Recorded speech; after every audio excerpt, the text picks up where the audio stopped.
Hey guys, welcome to Legacy of Throne. Tonight, we're drifting back to a time when life was full of strict rules for most folks. Yet, a few dared to break every one of them and sail straight into trouble on the open sea. Before we begin, drop your current city or country in the comments right now, along with your local time. Whether you are watching from Paris or New York, from Dakar or Hanoi, from Montreal or anywhere else this extraordinary story has reached, tell us you are here. We read every comment and love knowing where our global Legacy of Throne community gathers. Now settle in, and let this journey begin. We're following the story of Anne Bonny, a woman whose short time as a pirate in the early 1700s turned her into one of the most talked-about figures from that wild era of Caribbean buccaneers. Imagine the salt air, the creak of wooden ships, and the constant push and pull between the old ways back in Europe and the rough new chances in the colonies. So, before you get comfortable, take a moment to like the video and subscribe, but only if you genuinely enjoy what I do here. If you're listening tonight, drop a quick comment with your location and the local time where you are. It's always interesting to see where people settle in for these quiet evenings. Now, dim the lights, maybe turn on a fan for that soft background hum, and let's ease into tonight's journey together. The story begins around the year 1697, near the city of Cork, on the southern coast of Ireland. A girl was born into circumstances that already carried a quiet strain of scandal. Her father was William Cormac, a respectable attorney who handled property disputes and wills for local landowners. Her mother was Mary Brennan, a young servant who worked in the Cormac household. The relationship between them was never meant to become public knowledge. When Mary became pregnant, the situation could not be hidden for long. In the tightly knit Protestant merchant circles of late 17th century Cork, an affair between a married lawyer and his servant threatened more than personal reputation. It risked business connections, church standing, and the fragile social order that kept families like the Cormacs comfortable. William's wife had no children of her own, which made the birth of an illegitimate daughter both a private embarrassment and a potential legal complication later on. To manage the gossip, the household arranged for Mary and the infant to be cared for away from the main residence. Neighbors noticed the sudden quiet around the Cormac home whenever questions about heirs arose. Some whispered that William had quietly provided for the child while keeping her existence at residence, arm's length. Others claimed he intended to bring the girl into the household under a different pretense entirely. By the time the child was old enough to walk and speak, the arrangement had become unsustainable. William decided to acknowledge her openly, presenting her as his daughter from a previous vague union that few people could verify. He gave her the name Anne. The official story was thin, but in a port city accustomed to sailors disappearing for years and returning with new wives or children, it was just plausible enough to quiet the worst of the talk.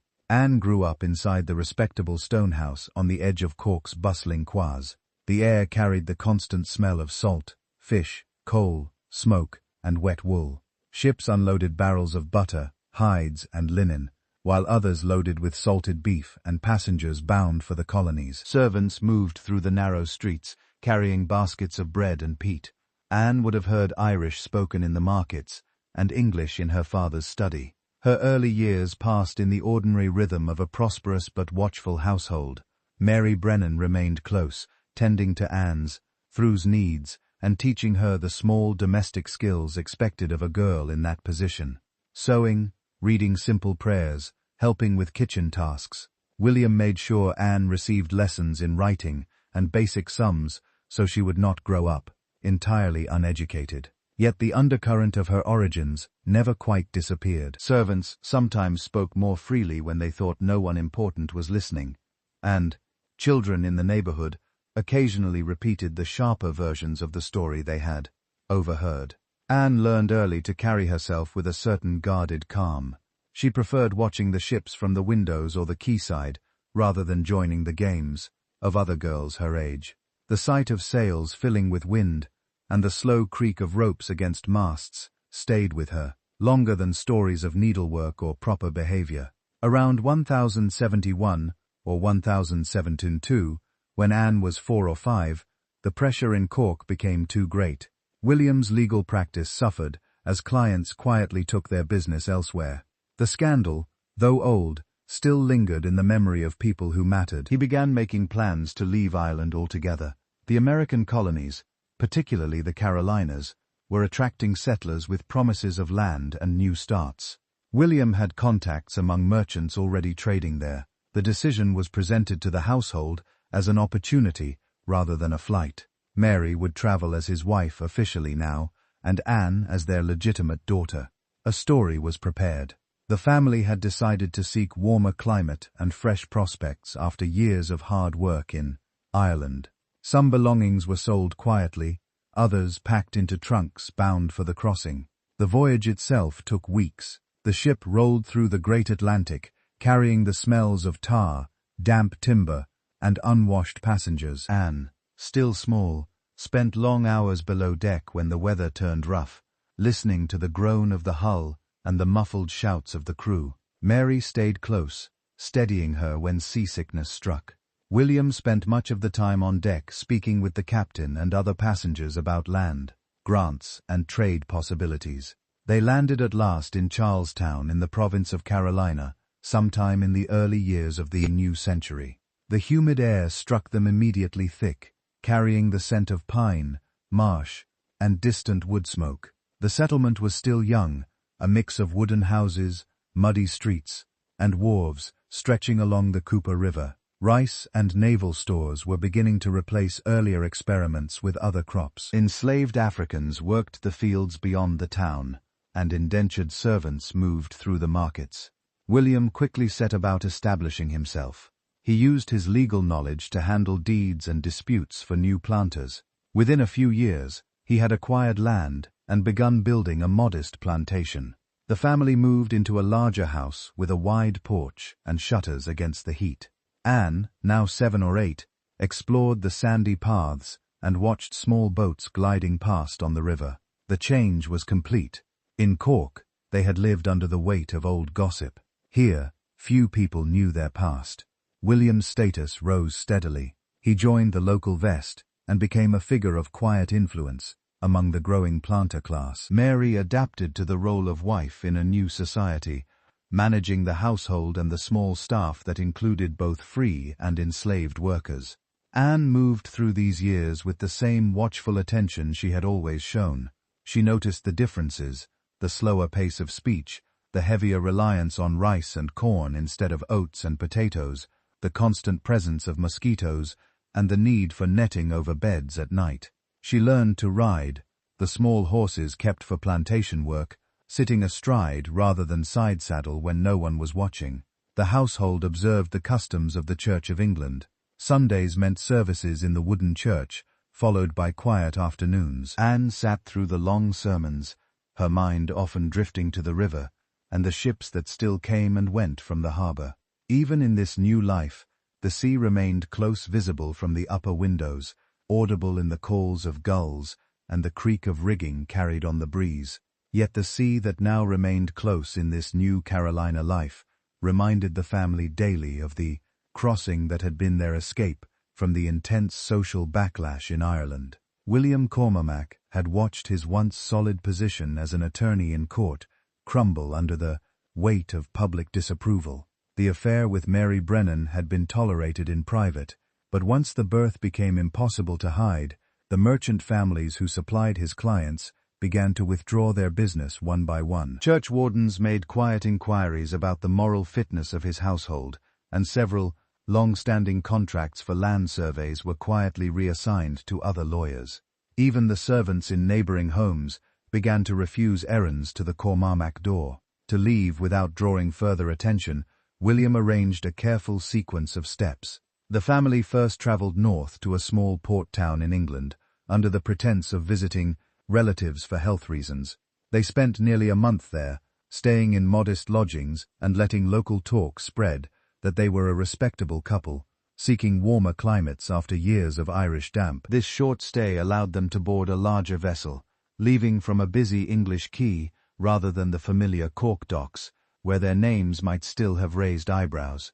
The trunks were labelled with a simple family name, and the story they carried was that of a routine relocation prompted by opportunity in the colonies. The Atlantic crossing stretched over 7 weeks of rolling grey water and cramped quarters below deck. Young Anne, barely 5 at the time, spent most days clinging to her mother's side while the ship pitched through heavy swells. The air below was thick with the smell of bilge water, salted pork, and the unwashed clothes of dozens of other passengers. Meals came as hard biscuit and thin stew ladled from a shared pot, and fresh water was rationed so strictly that everyone learned to sip slowly. When storms struck, the crew lashed the hatches shut, and the passengers lay in their narrow bunks, listening to the timber groan and the waves crash overhead. Mary kept Anne occupied with simple counting games and quiet songs in Irish, anything to distract from the constant motion and the fear that the hull might give way. William spent his hours on deck when weather permitted, talking with the captain about trade routes and the price of rice in Carolina, gathering whatever scraps of information he could to prepare for the life ahead. Landing at last in Charlestown brought an immediate rush of new sensations. The air felt heavier and warmer, carrying the sharp scent of marsh mud and pine resin. The wooden wolves were crowded with barrels of naval stores and bales of cotton, while small boats fed goods up the Cooper River.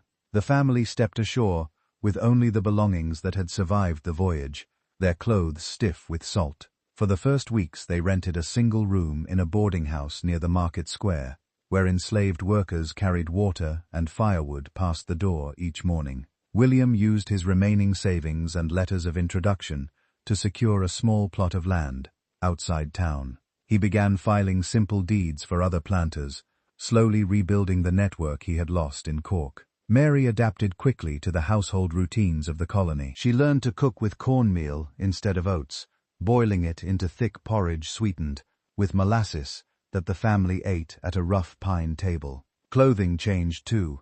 Lighter linens replaced the heavy wool of Ireland, and wide-brimmed hats became necessary against the glaring sun. Anne, still small, followed her mother through the sandy yard, watching the enslaved field hands move between rows of young rice plants. The plantation house they eventually built was modest, one story with a broad porch raised on brick pillars to catch any breeze. Inside, the rooms smelled of fresh-cut cedar and the smoke from the cooking hearth. The political and social forces of the young colony shaped every part of their adjustment. Carolina was still recovering from earlier conflicts with the Spanish to the south and the native tribes to the west. Governor Moore had recently led expeditions that brought back captured Indians sold into slavery, and the trade in enslaved Africans was expanding rapidly to meet the demand for rice cultivation. William kept his opinions measured in public, focusing instead on drafting clear contracts that protected the small planters against larger landowners. He joined the local militia drills on Saturdays, marching with other men in the dusty square, while Anne watched from the shade of a live oak. The family attended services in the wooden Anglican church, where sermons reminded everyone of the need for order in a frontier settlement. Inside the household, the memory of the Irish scandal lingered in small, unspoken ways. William spoke less freely at meals, choosing his words with the caution of a man who had once lost everything to gossip. Mary carried herself with a quiet dignity, managing the few servants and the kitchen garden, with steady hands that showed no sign of the strain she had endured. Anne sensed the careful distance between her parents and the world outside. She noticed how her father paused before answering questions about their past, how her mother glanced toward the door whenever visitors arrived. These habits became part of daily life without ever being named. As the months turned into years, the plantation began to produce its first modest harvests. Rice fields flooded and drained according to the tides, and the family stored the surplus in wooden sheds beside the river. Anne, now 8, helped carry water to the workers and learned the rhythm of the seasons, planting in spring, weeding through the humid summer, harvesting before the autumn storms. She developed a habit of slipping away to the riverbank whenever the work slowed, sitting on a fallen log to watch the small trading sloops pass. The water was brown and slow-moving, nothing like the crashing waves of the Atlantic crossing, but it still pulled at her attention. The culture of the colony mixed English traditions with practical adaptations. Sundays remained quiet, with long sermons, followed by simple meals of roasted chicken, cornbread. Evenings often ended with stories told around the hearth about earlier settlers who had survived Indian raids or hurricanes. William kept account books by candlelight, recording every bushel and every shilling, determined that the new start would not slip away. Mary taught Anne basic sewing and reading, using a worn primer brought from Ireland. The girl's fingers grew callous from helping in the garden, and she began to carry herself with the same guarded watchfulness her parents had developed during the difficult years of transition. Social ranks in Charlestown were still fluid, but clear lines existed between the planter families and the laborers. The Cormacs occupied a middle ground, respectable enough to be invited to occasional dinners, but not wealthy enough to host them. William's legal skills earned him steady work, yet the shadow of their origins meant they never spoke openly about the past. Neighbors occasionally asked how they had come to the colony, and the family answered with the practice story of opportunity and health. No one pressed further. Daily routine settled into a steady pattern. Breakfast was corn porridge with a bit of salt pork. Midday meals were taken in the fields or under the porch shade. Supper brought everyone together to discuss the weather, the price of lumber, or the latest news from England carried by incoming ships. Anne listened more than she spoke, storing away details about distant ports and the men who sailed them. The plantation house grew more comfortable with each passing season, new shutters against the mosquitoes, a larger half for winter, and a small stable for the horses William used on his legal rounds. The move across the ocean had done what it was meant to do. The family had left the worst of the Irish backlash behind, but the experience had marked them in ways that showed in small daily choices. William worked longer hours to secure their position. Mary maintained a calm order in the home that kept any lingering gossip at bay, and absorbed the lesson that safety came from careful silence and steady work. The sea that had carried them here still lay just beyond the fields, a constant presence that would later pull her attention in directions none of them could yet imagine. Settling in South Carolina, the arrival in Charlestown marked the true beginning of a different existence for the Cormac family. The settlement in those early years of the 18th century was still more outpost than city. Wooden buildings lined the streets running back from the river, their roofs slanted against the frequent rains. The main wolves extended into the Cooper River, like long fingers, where sloops and brigantines tied up to unload barrels of rum, tools, cloth, and enslaved people brought directly from Africa or through the West Indies. The air stayed thick with humidity, even in winter, and the ground underfoot remained soft and sandy, except where wooden planks had been laid down to keep boots out of the mud. William Cormac wasted little time. Within weeks of landing, he presented his letters of introduction to several merchants and planters who had connections back in England and Ireland. His training as an attorney proved immediately useful in a colony where land claims overlapped constantly and disputes over boundaries or inheritance were common. He took on small cases drafting wills, settling debts between neighbors, recording transfers of property, and charged modest fees that allowed the family to rent a narrow clapboard house near the waterfront. The rent was paid in rice or naval stores when coin was short, a practice everyone accepted without comment. The household settled into routines shaped by the climate and the economy. Morning started before dawn with the sound of roosters and the low voices of enslaved workers, heading to the fields. Mary rose first to build the fire in the open hearth and prepare breakfast.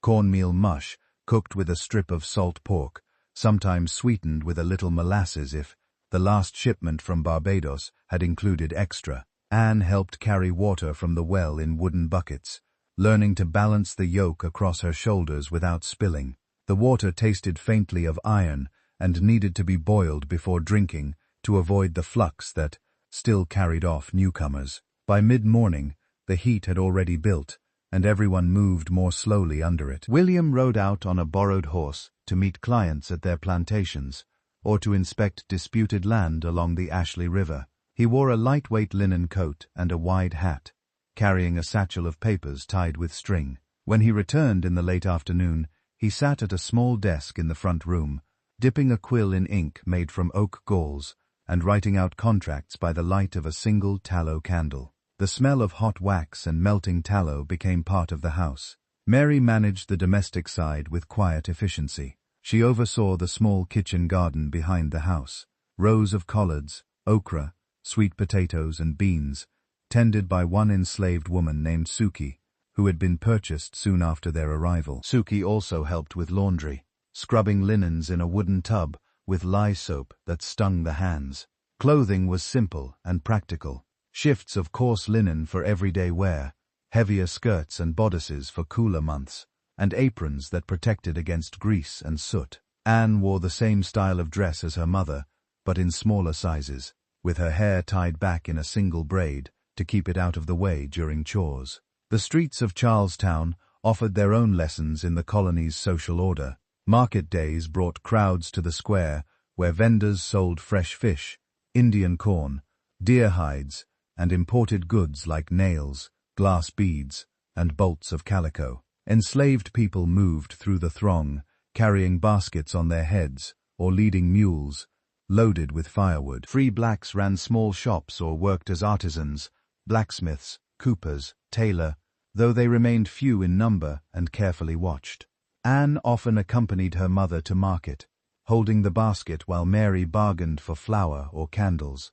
She noticed how people spoke differently depending on who stood nearby, polite English with planters, brisk commands to laborers, and a careful neutrality with everyone else. The political structure of Carolina reinforced these divisions.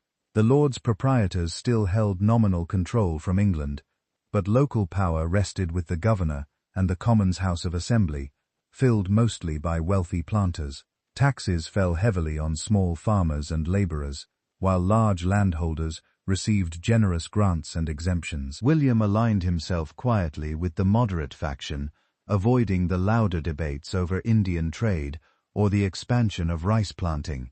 He understood that stability mattered more than principle in a place where hurricanes could destroy a season's crop overnight, and Spanish privateers still raided the coast. Daily life carried its own small rituals. Evenings brought the family together around a trestle table for supper, often a stew of turtle, rice, and whatever vegetables were ready, eaten with wooden spoons. After the meal, William sometimes read aloud from a shared Bible or a London almanac that arrived irregularly with the ships. Anne listened while mending stockings or shelling peas, her mind half on the words and half on the sounds drifting in from the river. The slap of water against pilings, the creak of moored vessels, the occasional shout of a watchman calling the hour. As the years passed, William's practice grew. He acquired his first parcel of land, 100 acres, along a creek where rice could be planted with tidal irrigation. The family moved to a larger house on the plantation itself, a two-room structure with a detached kitchen and a porch that caught the evening breeze off the water. The new home stood on slightly higher ground to avoid flooding, surrounded by live oaks draped in Spanish moss. Anne, now 10 or 11, spent more time outdoors. She learned to ride the sturdy ponies kept for plantation errands, sitting astride with her skirts tucked up when no adults were watching. She developed a habit of walking the rice fields in the late afternoon, watching the water flood and drain through the trunks that controlled the flow. The presence of slavery shaped every aspect of daily existence. Enslaved workers, men, women, and children, lived in small cabins behind the main house. They rose before light to tend the fields, repair tools, or fish the creeks for extra food.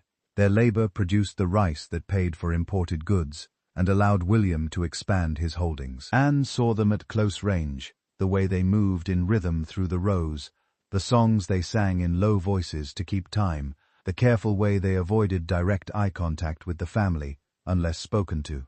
She heard fragments of Gullah spoken among them, a language blending English with African words, and structures that she could not fully understand, but recognized as different from the speech of the house.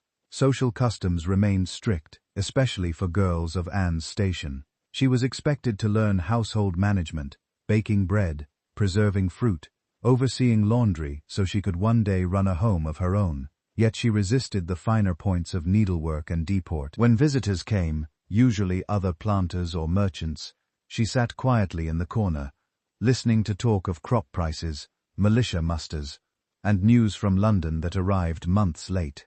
The conversations rarely included her, but she absorbed the undercurrents, the fear of Spanish incursions, the tension over runaway slaves heading south to Spanish Florida, the constant calculation of profit against weather and disease. Through all of this, the sea stayed near. Charlestown remained a port first and foremost. Ships brought news, goods, and sailors with sunburned faces and stories of storms in the Caribbean, merchants negotiating deals over rum and sugar, passengers seeking new starts after failures elsewhere. Anne often slipped down to the wharves when chores allowed, standing at the edge of the dock to watch the vessels unload. The smell of tar and rope, the rattle of blocks and chains, the shouts of men hauling cargo, all of it felt more alive than the slow rhythm of the plantation. She began to linger longer each time, unnoticed at first, then noticed but not yet corrected. The years in Carolina hardened the family's new identity. William became known as a reliable attorney and a steady planter. Mary managed the household with calm competence. Anne grew taller, stronger, and more restless, carrying inside her the same guarded watchfulness that had helped them survive the scandal in Ireland and the uncertain crossing. The humid air, the muddy river, the constant labor of the fields, and the distant call of ships combined into the background of her adolescence, shaping habits and ambitions that would soon pull her away from the life her parents had so carefully rebuilt. Mother's death and fiery youth Mary, Brennan's health began to fail gradually in the summer of 1079. She was then in her early 30s, worn down by the years of adjustment to Carolina's climate, the constant work of managing a growing household, and the lingering effects of the Atlantic crossing that had never fully left her body. At first, the symptoms seemed ordinary, persistent fatigue, a dry cough that worsened at night, occasional fevers that came and went with the humid weather. The family doctor, a Scotsman who rode out from Charlestown once a month, prescribed rest, willow bark tea, and lighter duties. Mary tried to follow the advice, but the plantation could not pause. Rice planting demanded attention through the hot months, and the kitchen garden still needed tending. By early autumn, the cough had deepened into something more serious. She lost weight steadily, her cheeks hollowed, and her breathing grew labored even when sitting still. William arranged for her to be moved to the cooler upper room of the house, away from the hearth smoke and the dust raised by fieldwork. Anne, now 12, took over many of her mother's tasks, carrying meals upstairs, changing the linen soaked with night sweats, sitting beside the bed to read aloud from the family Bible when Mary could not sleep. The room smelled of vinegar-soaked cloths used to cool her forehead, and the faint metallic scent of blood she sometimes coughed into a basin. Mary died in late November. On a clear night, when the moon hung low over the river, the end came quietly. She simply stopped breathing while Anne held her hand. William stood at the foot of the bed, silent, then turned to make arrangements with the neighbors who had come to help. A simple pine coffin was built in the barn by one of the carpenters, and the burial took place the next afternoon in the small family plot behind the live oaks. No large gathering, only the household, a few nearby planters, and the minister who read the burial service from the Book of Common Prayer. The ground was soft from recent rain, and the shovel work left dark streaks on the men's shirts. Anne stood apart during the service, watching the dirt fall in small clumps onto the lid. She felt the loss in stages. First the immediate absence, the empty chair at the table, the quiet kitchen without Mary's steady movements. Then the deeper realization that the one person who had known her entire story from the Cork scandal onward was gone. William tried to fill the gap by keeping routines strict. Meals continued at the same hours. Chores were assigned clearly, and he spoke to Anne in the same measured tone he used with the field hands. But the house felt larger and emptier. Suki and the other enslaved workers moved more carefully around Anne, sensing the change without being told. Grief settled into Anne differently than it did for her father. William buried himself in work, longer hours on legal papers, more frequent rides to Charlestown, extra attention to the rice yields. Anne turned outward, She began spending more time away from the house, riding the small mare named Bess along the plantation paths and out toward the river. She rode astride, skirts hiked up to her knees, hair loose under a wide hat, the motion of the horse, the wind against her face. The steady rhythm of hooves on packed earth gave her something to focus on. Besides the silence at home, she developed a habit of stopping at the Wolves whenever she reached town. The docks were busier now, with more ships arriving as Carolina's trade grew. She stood among the barrels and coils of rope, watching sailors unload cargo, crates of sugar, casks of rum, bolts of cloth, dyed bright indigo. She listened to their talk, complaints about short rations, boasts about storms survived, stories of ports in Jamaica and the Bahamas where men made quick money and spent it faster. The language was rougher than anything she heard at home, full of swearing and quick laughter, and she absorbed it without flinching. Back at the plantation, her behavior began to draw notice. She argued with the overseer over small matters, how the horses were fed, which fields needed draining next, using words she had picked up at the docks. William corrected her sharply the first few times, reminding her of her place and the expectations for a young woman of their station. She listened, nodded, then continued the same way when he was not present. The servants noticed her sharper tone and the way she carried herself, shoulders back, chin up, eyes meeting theirs directly, instead of dropping as propriety demanded. One incident in particular spread through the neighborhood. In the spring of 1710, a few months after Mary's death, Anne was helping in the kitchen when a young servant girl, newly purchased and about 14, made a careless remark. The girl, trying to join a conversation among the older women, repeated a piece of gossip she had overheard in town, that Anne was not truly William's daughter by a proper wife, but the child of a servant from Ireland. The words hung in the warm air for a moment.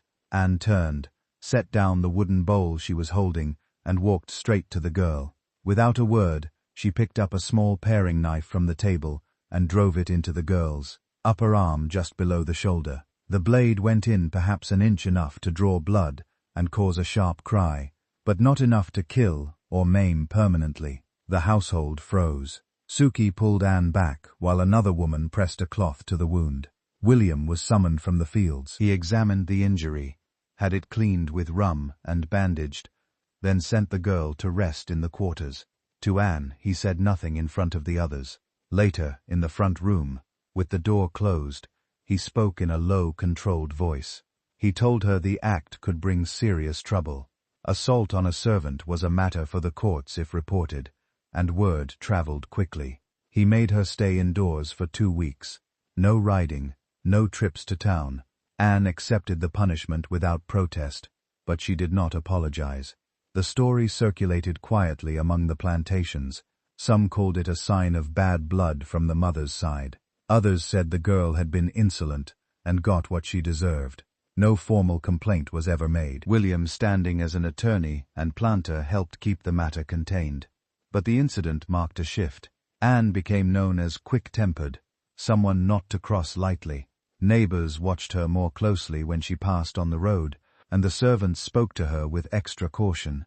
Through her 13th and 14th years, she grew taller and stronger. Her hands, already calloused from garden work, developed new toughness from handling reins and saddles. She kept her hair braided tightly, but let strands escape when riding alone. She read whatever books came into the house, mostly religious tracts and almanacs, but preferred the few travel accounts William brought back from Charlestown. She studied the maps folded inside them, tracing coastlines with her finger, memorizing names like Nassau, Port Royal, Havana. William tried to guide her toward a more conventional path. He spoke of suitable matches, sons of neighboring planters, young clerks in town, men who could offer stability and land. Anne listened politely, but gave no encouragement. She had seen the lives of the women around her, endless household management, childbirth, the slow narrowing of days into routine. The idea of that future felt confining, like a door closing. The docks remained her escape. She began slipping away more often, sometimes staying until dusk, when the lanterns were lit on The ships and the sailors sang work songs while stowing gear. She asked questions when she could: how long a crossing to the Bahamas took, what the islands looked like, whether women ever sailed on those vessels. The answers varied. Some men laughed, others shrugged and said the sea was no place for ladies. But she kept asking. Inside, the restlessness grew. Grief for her mother had hardened into something else, a steady determination to choose her own direction. She felt the weight of expectations, her father's plans, society's rules, the careful life rebuilt after Ireland, and pushed against it. The sea, visible from every high point on the plantation, offered the clearest alternative. Not yet a plan, but a pull that strengthened with each passing month. Rebellion against expectations. Anne reached her 16th year, in 1713, with a clear sense that the life laid out for her no longer fit. William Cormac had begun speaking more frequently about marriage prospects. He mentioned names during supper: Thomas Fenwick, the son of a neighboring rice planter whose fields bordered theirs to the north, or young Mr. Rutteld, recently arrived from England with a small inheritance and ambitions, to enter the legal trade under William's guidance. These conversations were presented as practical discussions: land that could be joined, alliances that would strengthen the family's position in the growing colony, security for a daughter who would one day need a household of her own. Anne responded with short nods and brief answers. She understood the logic. Carolina's planter society rewarded careful marriages. Women who married well gained access to more slaves, larger acreage, and social invitations to the governor's house in Charlestown. Yet each mention of a suitor tightened something inside her. She pictured the years ahead, mornings spent directing house slaves, afternoons overseeing sewing circles, evenings hosting dinners where men talked crops and politics while women managed polite smiles. The image felt like a slow suffocation. She began spending less time in the house during daylight hours. After morning chores, milking the few cows kept for the family's use, sweeping the wide porch, helping Suki prepare the midday meal, she would saddle Bess and ride out along the creek paths. The mare knew the routes by heart: narrow trails through pine woods, where sunlight filtered in long shafts, past stands of cypress draped in moss, down to the brackish edges where the river met the sea. Anne rode without a side saddle, legs gripping the horse's sides, skirts bunched at her waist. The freedom of movement, the wind pulling at her braid, the absence of watching eyes gave her a temporary release from the weight of expectation. The port of Charlestown drew her most often. The town had grown noticeably since their arrival a decade earlier. New brick warehouses lined the waterfront, their upper stories used as counting houses. Taverns clustered near the docks, low wooden buildings with signs painted in faded red and gold, where sailors and merchants mixed with local tradesmen. Anne tied Bess to a post outside one of the quieter ones, the Blue Anchor, and slipped inside when the crowd was thin. She sat in a corner near the open window, nursing a small mug of small beer, and listened. The talk inside carried the pulse of the wider world. Men spoke of the Treaty of Utrecht signed the previous year, which had ended the long war with Spain and France. Privateering commissions had dried up overnight. Ships once licensed to prey on enemy vessels now faced unemployment, or the choice to turn pirate outright.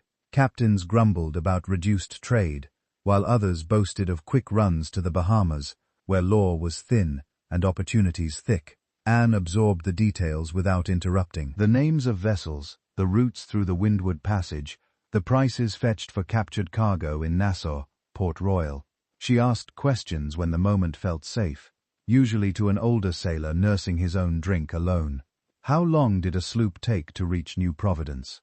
What sort of men crewed those ships? Were there rules aboard, or did each captain make his own? The answers came gruff but patient. A good captain shed spoils fairly, they said. A bad one kept everything, and risked mutiny. Women rarely sailed, though a few had crossed as passengers, or disguised servants. The idea lodged in her mind without fanfare. Back at the plantation, tensions mounted. William noticed her absences, and the salt stains on her skirts from doe-side spray. He questioned her sharply one evening, after she returned late, hair tangled and cheeks flushed from the ride. She answered that she had been checking the fences along the creek, a believable excuse since storms had recently toppled several posts. He accepted it, but warned her against wandering too far. The roads were not always safe with runaway slaves and deserters moving through the woods. Anne kept her routine. She developed small habits that marked her growing independence, keeping a short knife tucked into her boot, learned from watching field hands sharpen theirs, tying her hair in a practical knot, instead of the neat coils expected of young ladies, practicing knots with scraps of rope she brought home from the docks, bowlines, clove hitches, sheet bends, until her fingers moved automatically. These were quiet acts of preparation, done in the privacy of the stable or her small bedroom under the eaves. Social events became another point of friction. William arranged for her to attend a series of dinners and assemblies in Charlestown, gatherings where eligible daughters were displayed like goods at market. She went when required, dressed in the best linen gown the household possessed, hair pinned with borrowed combs. At the tables, she sat straight back and spoke when spoken to, but her answers were brief, and her eyes drifted toward the windows overlooking the harbor. Other girls her age chatted easily about needlework patterns or the latest London fashions, carried on incoming ships. Anne found little to add. When dancing began after supper, she joined the sets with mechanical steps, her mind elsewhere. One such evening, in the spring of 1714, stood out. The gathering was at the home of a wealthy merchant on Meeting Street. The rooms were lit with wax candles, the air thick with perfume and tobacco smoke. Anne wore a borrowed gown of pale blue silk, tight at the waist and heavy with petticoats. During the interval between dances, a young Clare, polite, well-spoken, clearly interested, approached her with compliments on her grace and questions about plantation life. She answered courteously, but without warmth. When he pressed for a second dance, she excused herself, claiming the heat, and slipped out to the Ver. Alone in the dark, she leaned against the railing, breathing the cooler air off the river. Lanterns bobbed on anchored ships, and faint singing carried from a nearby tavern.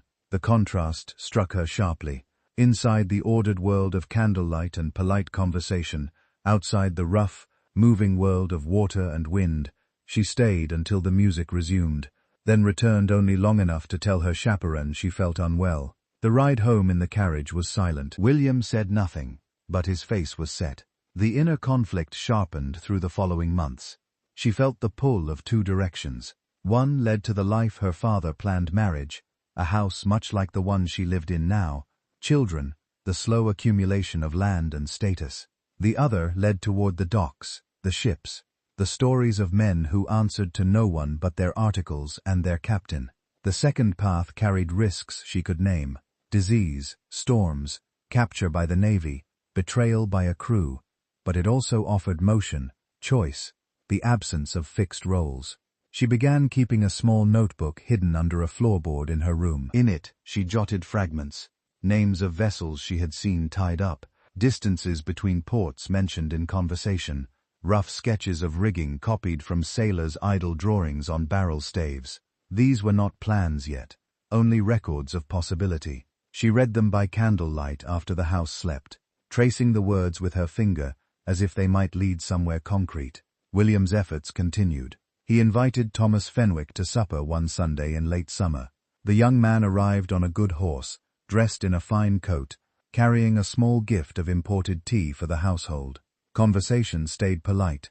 Crops, weather, the price of indigo. Anne sat across from him, answering questions about her reading and her skill at the harpsichord, which he played adequately, but without pleasure.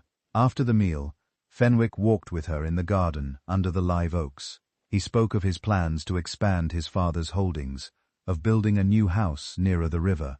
Anne listened, nodded, offered no encouragement. When he left, she watched his horse disappear down the lane, then returned to the stable to brush Bess until her arms ached. The rebellion remained mostly internal. She did not shout or slam doors. Instead, she withdrew further into silence at home, spoke less at meals, spent more hours away. William noticed the change, but attributed it to lingering grief or youthful stubbornness. He believed time and a good match would correct it. Anne knew otherwise. the expectations pressing on her from her father, from society, from the careful life rebuilt after Ireland had become a cage she could feel closing.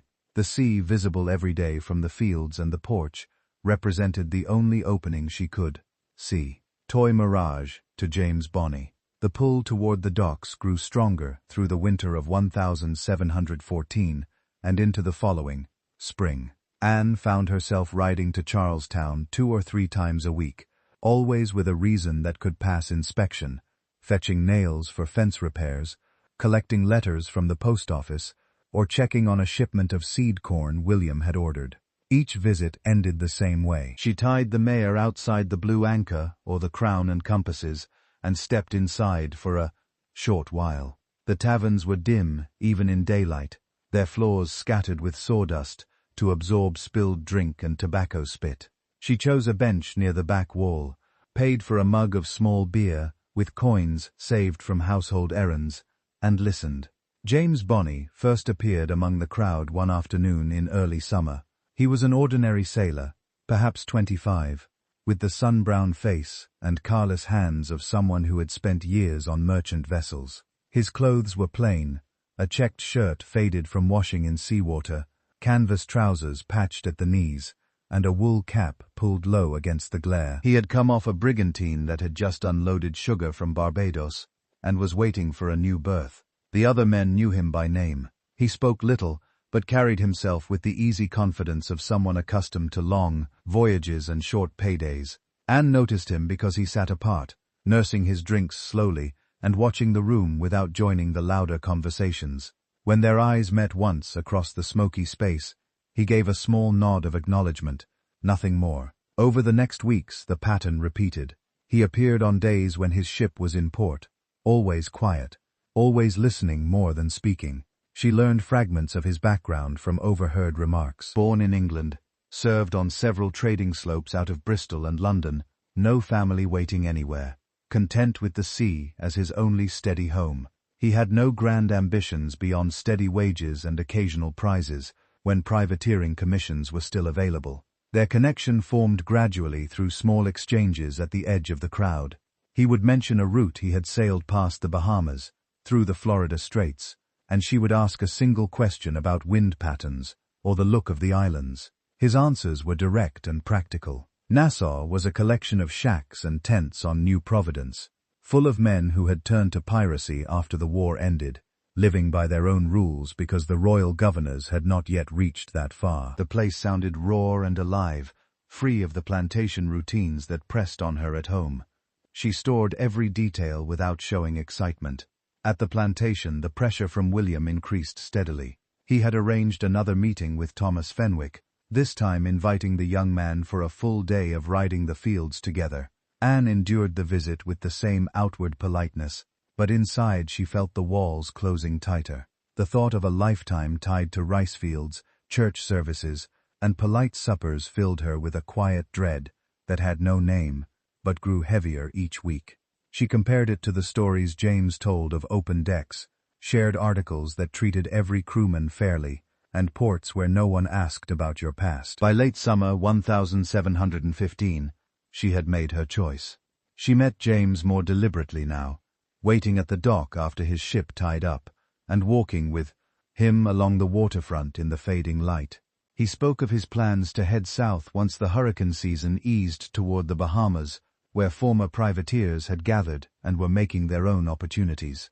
The end of the long European war had left hundreds of trained sailors without work. Many had chosen the pirate life in Nassau rather than starve on half pay in Charlestown. James was considering joining them, not out of rebellion, but because the pay was better and the rules simpler. Anne told him her own situation in plain terms. Her father's determination to marry her off to a planter's son, the life of endless domestic management that awaited, the restlessness that had built since her mother's death. James listened without judgment. He offered no promises of wealth or safety, only the reality of shipboard life, hard work, shared danger, and the freedom to leave when the articles no longer suited. That honesty matched her own mood. Within a few weeks, they agreed to marry. The decision felt less like romance and more like a practical step toward the path she had been watching from the docks. The wedding took place quietly in October 1715 at a small wooden chapel on the edge of Charles Town. No family attended. Anne wore her plainest linen dress, the one she used for riding, and James stood in his cleanest shirt. The minister paid a small fee, asked the required questions, and pronounced the man and wife with the same tone he used for any couple. They signed the register with their names, and that was all. No feast followed, no gifts exchanged. They spent the first night in a rented room above the Crown and Compasses, listening to the sounds of the harbour through the open window. William learned of the marriage the next morning, when a neighbour, who had witnessed the ceremony, rode out to the plantation with the news. His reaction was immediate and final. He summoned Anne to the front room, and told her in a flat voice that she had chosen her own path, and could no longer consider herself part of his household. The disownment was complete. No share of the land, no money from the strongbox, no return to the house she had grown up in. He spoke of the shame it would bring to his standing among the planters, and the legal work he depended on. Anne stood listening without argument. She had expected nothing else. When he finished, she turned, walked to the stable, saddled Bess one last time, and rode back to walk town with only the clothes on her back, and the small bundle of personal items she had prepared in advance. James met her at the docks. He had already arranged passage on a trading sloop bound for New Providence, leaving within the week. The vessel was small, 30 tons, carrying general cargo, and a handful of passengers seeking their own fresh starts. The couple paid for their berths with the last coins James had saved from his previous voyage. Anne felt a strange calm settle over her as they waited on the wharf. The plantation life she had known since childhood was behind her now, cut off as cleanly as the scandal in Cork had once been left behind. What lay ahead carried uncertainty storms, scarce food, the rough company of sailors, but it also carried motion. The days before departure passed in the rented room and adjusted to the new daily rhythm. Simple meals of bread and cheese bought from street vendors. Evenings listening to James described the articles most crews followed in Nassau. Equal shares of prizes, no punishment without a vote, care for the injured from the common fund. She asked about the women who lived there. He answered that a few wives and companions had settled in the shacks along the shore, managing taverns or small gardens while their men sailed. The place was not respectable by Carolina standards, but respectability had never been her goal.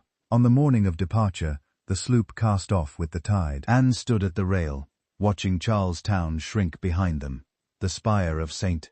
Philip's Church, the warehouses along the Cooper River, the distant line of live oaks marking the plantations. William did not come to the dock. She felt no regret, only a steady forward pull. James remained beside her, pointing out familiar landmarks as they cleared the harbour mouth and the open sea opened ahead. The voyage south took nearly 3 weeks, slowed by contrary winds and a brief stop at a small island for fresh water. Conditions aboard were cramped. Passengers slept on deck when weather allowed. Meals were salt pork and hard biscuits softened in rum water, and the constant roll of the hull tested balance. Anne adapted quickly, helping with small tasks, coiling rope, mending sailcloth, much as she had helped in the plantation kitchen. The sailors noticed her steadiness and offered practical advice without mockery. James stayed near, explaining the navigation marks they passed, the low green line of the Florida coast, the scattered caves of the Bahamas. New Providence appeared on the horizon as a low wooded island fringed with white beaches. Nassau itself was a rough settlement, clustered around a natural harbour, protected by a shallow bar that kept larger warships out. Wooden huts and canvas tents spread along the shore. A few stone buildings near the center served as storehouses and taverns. Smoke rose from cook fires, and small boats moved constantly between anchored vessels. The air carried the mixed smells of wood smoke, fish, rum, and drying sails. This was the notorious pirate settlement that had grown after the Treaty of Utrecht. Hundreds of men who had once held privateering commissions, now operating outside any king's law, choosing their captains by vote and dividing spoils according to simple articles. James and Anne stepped ashore with their few belongings. They found lodging in a small shack near the water, rented from a former quartermaster who had lost a leg in an earlier fight. The floor was packed sand, the roof thatched with palm leaves, and the single window looked straight onto the harbor. Anne set about making the space livable, sweeping the sand, hanging a hammock for sleeping, arranging their cooking pot and water bucket. James spent the first days seeking a berth on one of the sloops, preparing to sail. The settlement operated on its own rhythm. Crews gathered at taverns to sign articles. Ships departed on rumors of rich merchant traffic in the Windward Passage, and returned with holds full of sugar, cloth, or coin. For Anne, the move marked the end of one chapter, and the clear beginning of another. The disownment from her father had severed the last tie to the planter world she had grown up in. Nassau offered no guarantees food could run short when prizes were scarce. Disease moved through the crowded huts, and the British authorities in Jamaica were already sending warnings about the growing pirate presence. Yet the daily sights and sounds matched the restlessness she had carried since childhood. Sails filling with wind, men planning voyages by consensus, the sea stretching outward in every direction. James settled into the routine easily, his quiet competence fitting the loose order of the place. Anne felt the same quiet competence rising in herself, ready for whatever the next weeks would bring. Move to the Bahamas. The first weeks in Nassau passed in a steady rhythm of small adjustments that turned the rough settlement into something familiar. The shack Anne and James rented sat on a narrow strip of sand just above the high tide line, its palm thatch roof leaking during the short afternoon showers that came almost every day. Inside the single room held only the hammock they shared, a low table made from a salvaged hatch, cover, and a clay pot for cooking over an open fire pit outside. Anne swept the packed sand floor each morning with a bundle of dried palm fronds, then walked the short distance to a communal well to fill the water bucket. The water tasted brackish, but was safer than the open barrels left standing in the sun. The streets of Nassau were little more than wide, sandy paths worn down by bare feet and cartwheels. They wound between clusters of huts built from driftwood, canvas, and whatever planks could be scavenged from broken ships. No formal plan guided the layout. Men simply claimed a spot, drove stakes, and raised walls. Taverns stood every 50 yards or so, open-sided structures with thatched roofs and long benches, where crews gathered between voyages. The largest, called the Fortune or the Black Dog, depending on who owned it that month, stayed open from first light until the last man staggered out.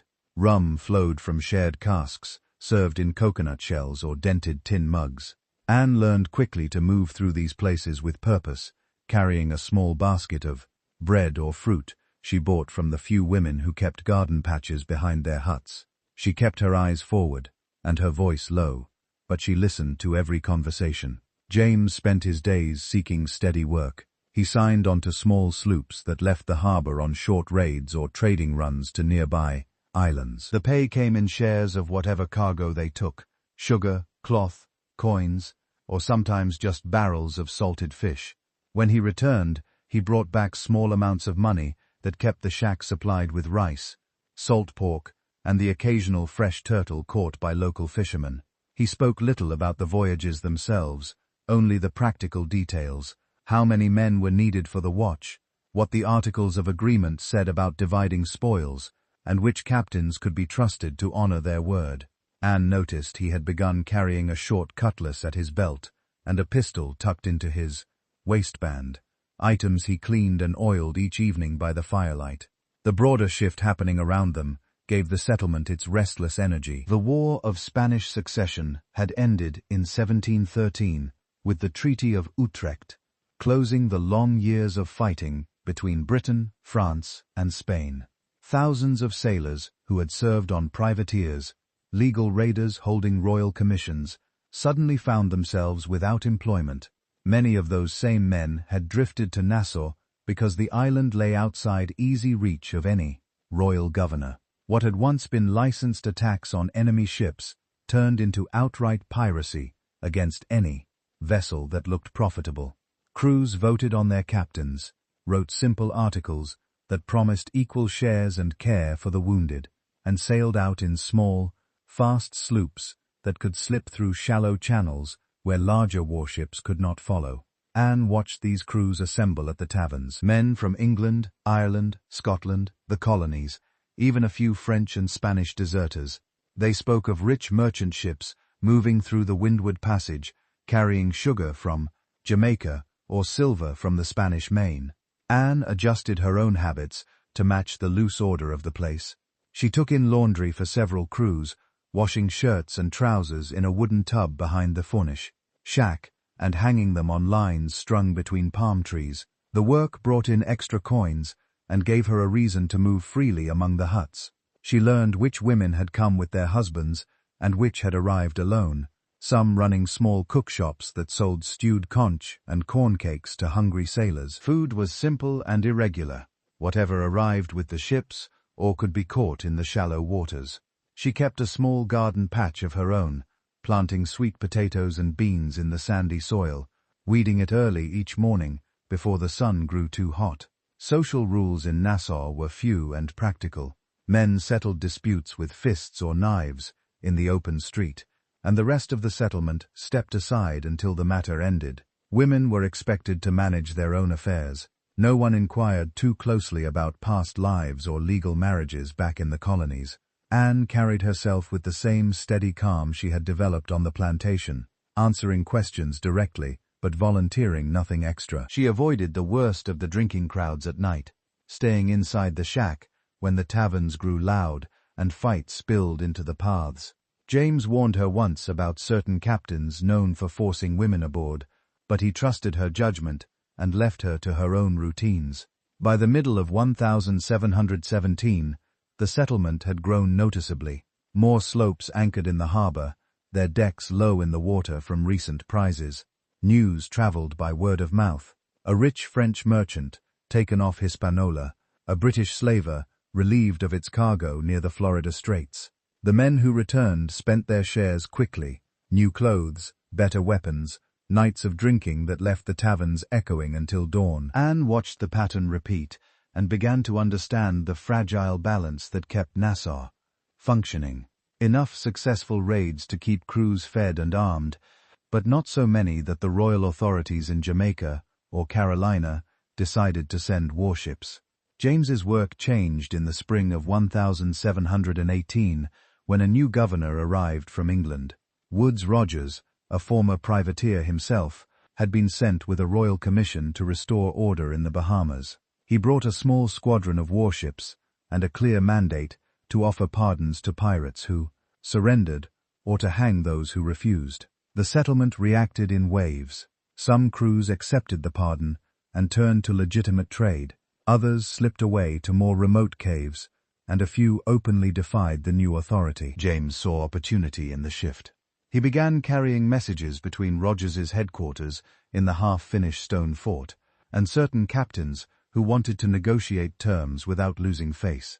The work was quiet slips of paper passed at night, brief meetings in back rooms of taverns, and it paid better than crewing a sloop.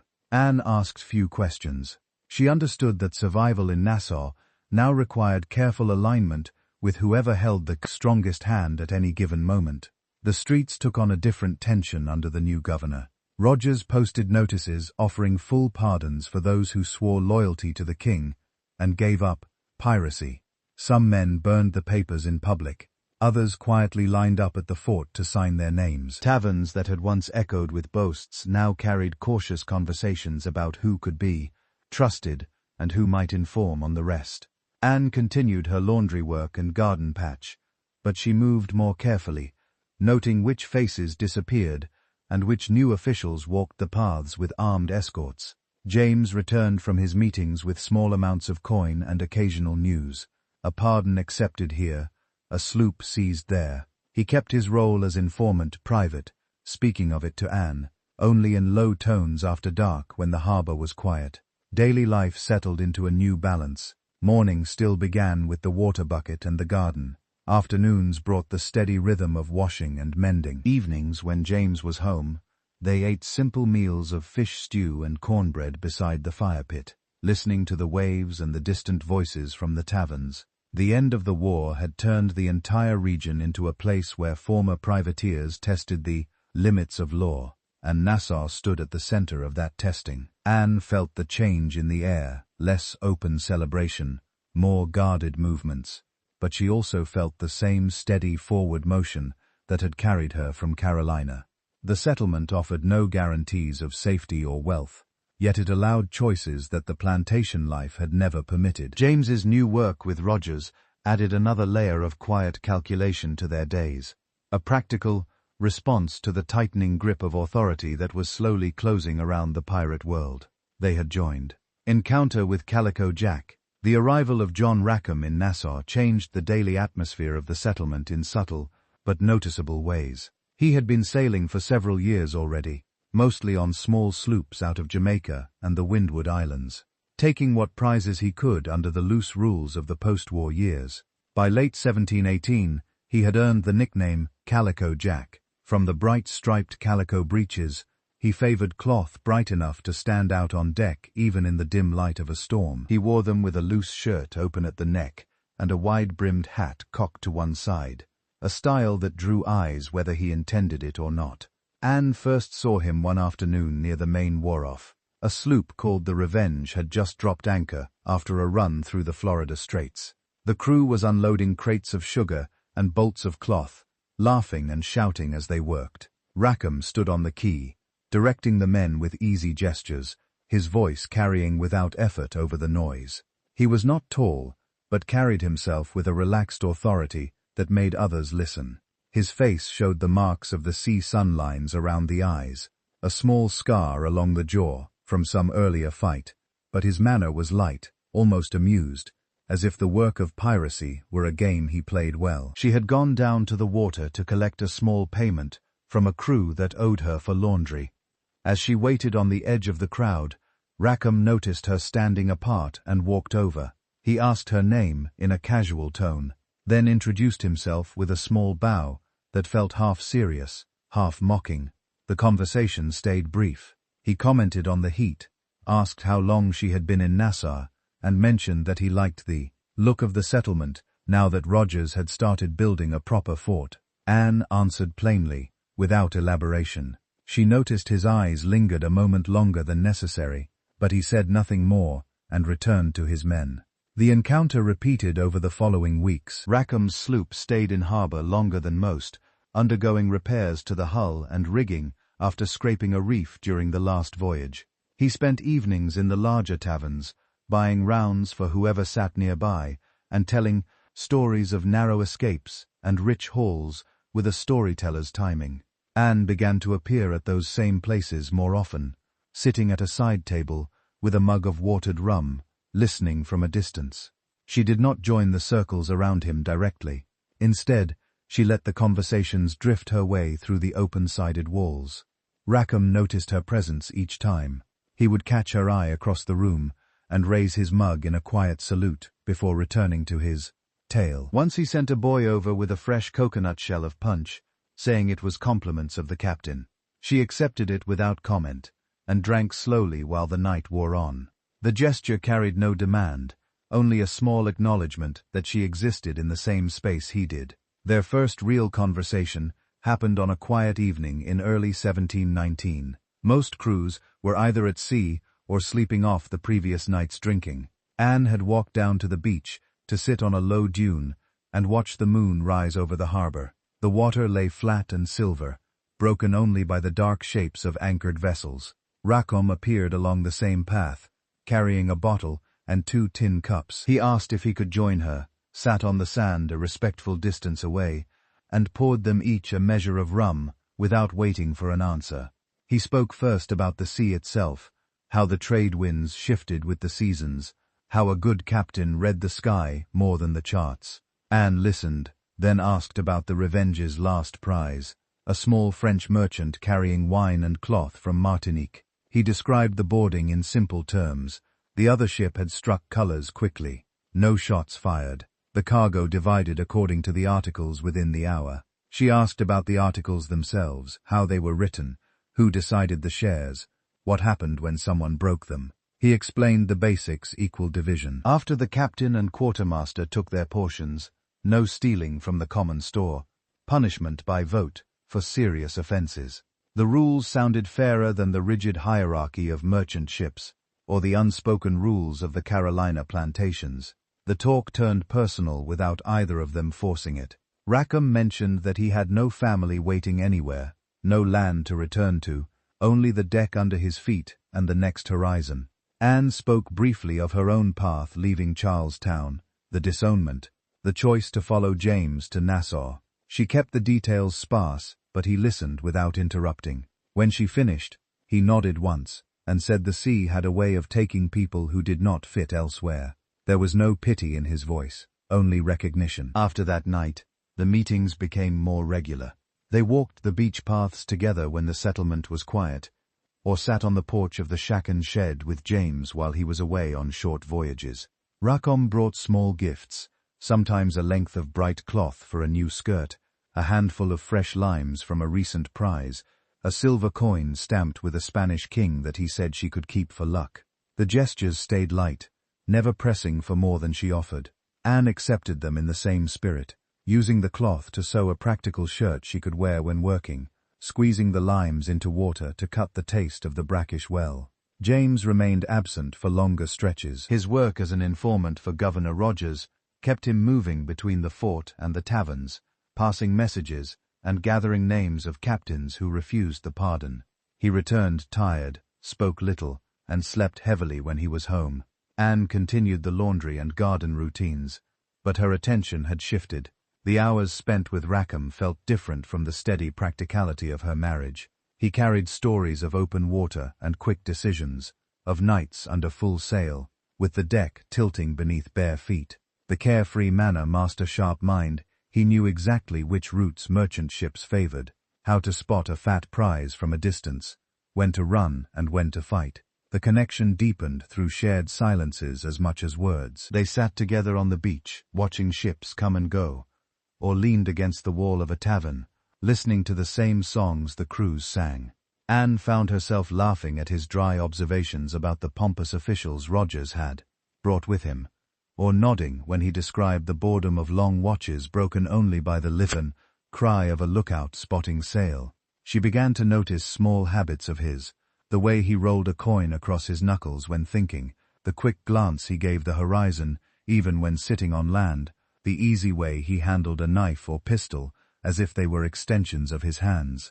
Inside, the contrast with her life in Charlestown grew sharper. There she had felt every expectation, like await marriage prospects, household duties, the careful silence her father demanded. Here, with Rackham, the days carried possibility. He spoke of sailing again soon, perhaps on a larger vessel, if he could gather enough men who trusted him. He did not ask her to join. The question hung unspoken between them. Anne felt the old restlessness stir again, stronger now, fed by the stories and the quiet hours they shared. James noticed the change without naming it.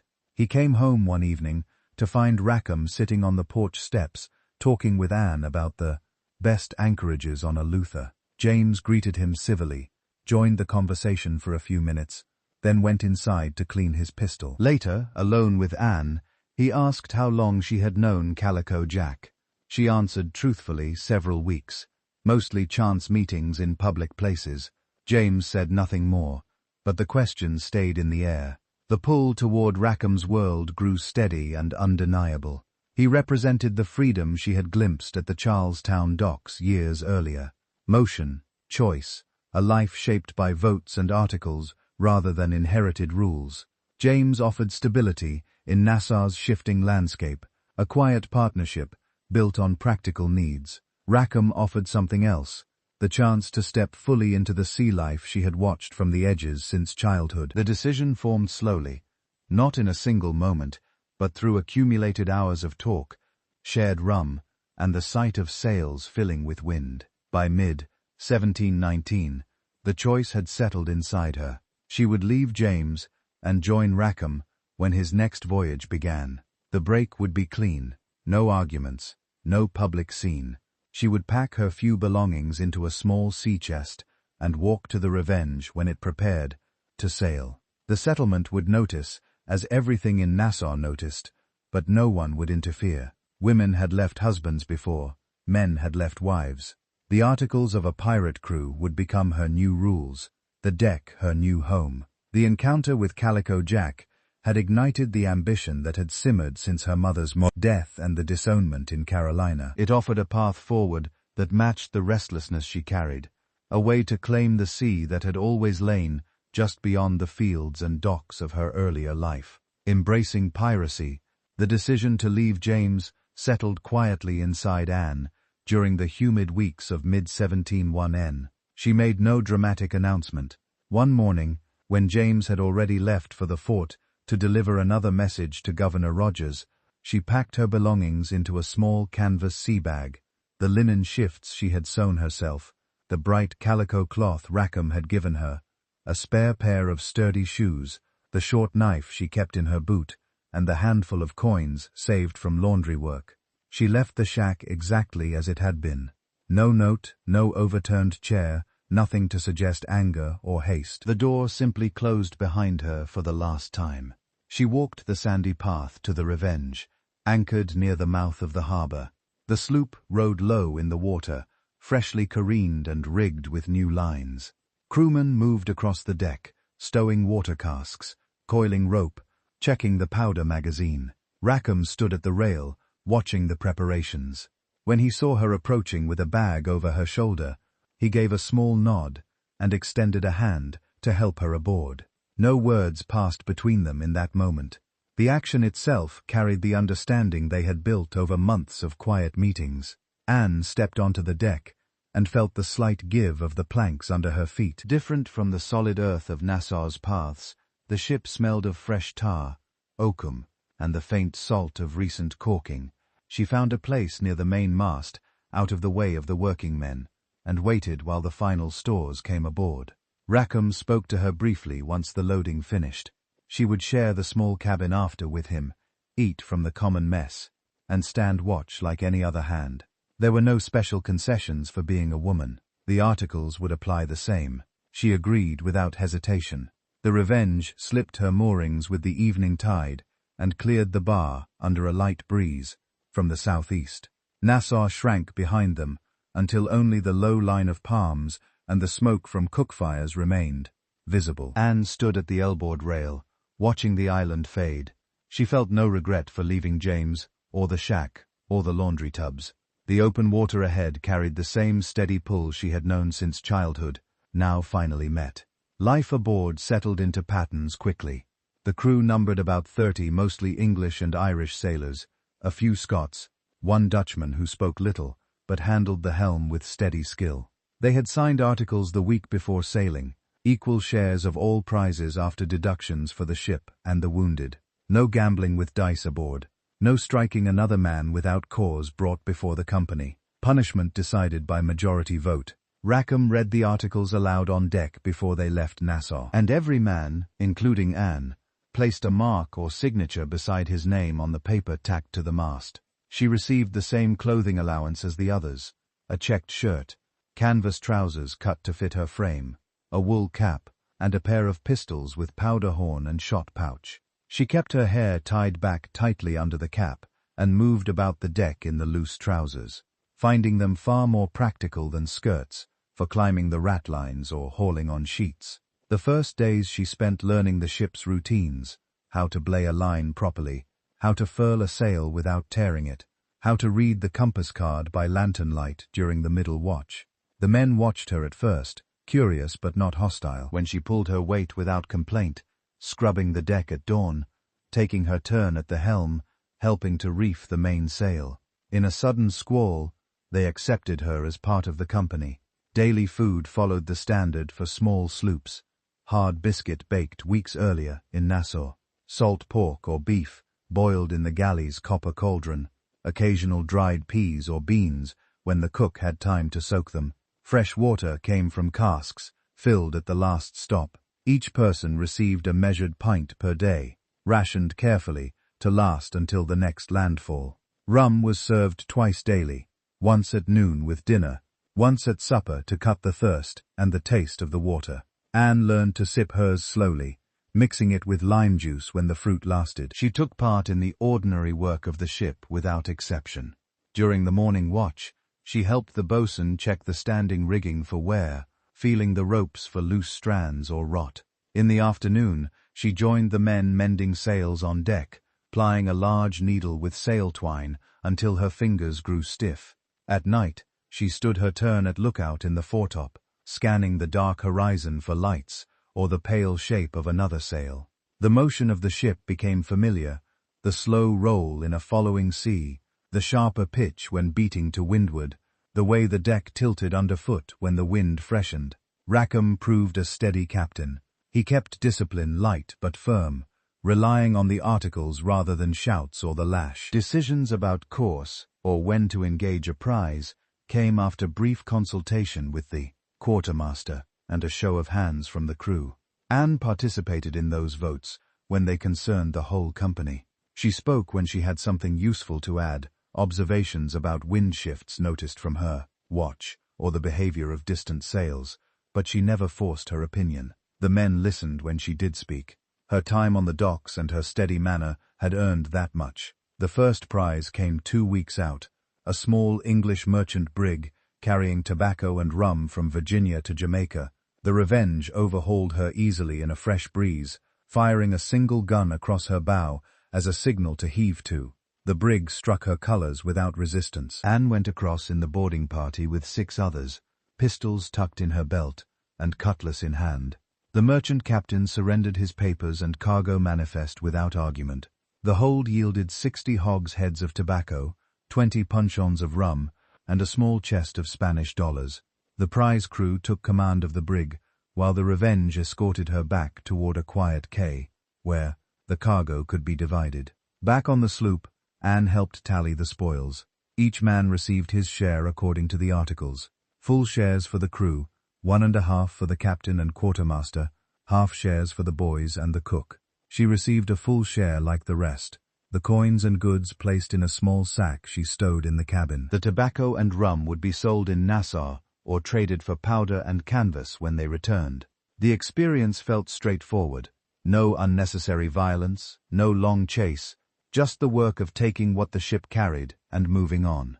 After that capture, Anne began to adopt occasional male disguise when going ashore or during boarding actions where surprise mattered. She bound her breasts tightly with strips of canvas, wore a loose shirt over them, and kept her hair hidden under the cap. The change was simple and practical. The trousers and shirt already fit the role, and the binding made movement easier during climbs or fights. The crew accepted it without comment. Several had sailed with disguised hands before, and the articles cared only about contribution, not appearance. She grew accustomed to the constant motion, the salt that crusted everything, the way clothes never fully dried in the damp air below deck. She developed habits that fit the life, checking her pistols each morning for rust, keeping her powder dry in a leather pouch worn under her shirt, tying a kerchief around her neck to wipe sweat during heavy work. Sleep came in snatches 4 hours on, far off swinging in the hammock strung between the beams, lulled by the creak of the hull and the slap of water along the sides. The freedom she had craved since watching ships from the Charlestown docks now surrounded her, in concrete form. No one dictated her hours beyond the watch bill. No one expected her to manage a household or smile politely at suitors. Decisions came from the group or from the wind and the lookout's cry. She felt the same guarded calm she had carried since childhood, but now it served a different purpose, keeping her steady on a rolling deck, alert during a night approach, calm when boarding a stranger vessel. Rackham remained the center of her days. They shared the small cabin aft, talking in low voices after the watches changed, planning the next course, or simply sitting in companionable silence while the lantern swung overhead. He treated her as an equal partner in the venture, consulting her on small matters of sail trim or crew temperament, trusting her judgment when she offered it. The connection stayed practical, built on shared work and shared risk rather than declarations. The Revenge continued her patrol through the summer months, taking small prizes when opportunity appeared, fishing smack off Andros, a coasting sloop carrying salt from the Turks Islands. Each capture added to the stores and the crew's confidence. Anne took part in every action, proving her nerve with the same quiet steadiness she applied to every task. The life suited her exactly as she had imagined it might, hard, uncertain, but shaped by her own choices rather than anyone else's expectations. Routines aboard the ship, the Revenge settled into a working rhythm that turned the days and nights into something predictable. Despite the constant motion of the Caribbean, Anne found herself rising with the change of watch at 4 in the morning, stepping from the small cabin after into the damp pre-dawn air. The deck planks felt cool and slightly sticky under her bare feet from the dew that collected overnight. She moved to her assigned station near the main mast, taking her place among the other hands for the morning scrub. Each person received a bucket of cedar and a holy stone, the porous block of sandstone that they pushed back and forth across the wood until the surface gleamed white and smelled faintly of salt. The work took an hour if the crew moved steadily, and Anne pushed with the same even pressure she had once used on the plantation floors, her shoulders settling into the motion while the ship rolled gently beneath them. Watch duties rotated every 4 hours, giving everyone a share of daylight and darkness.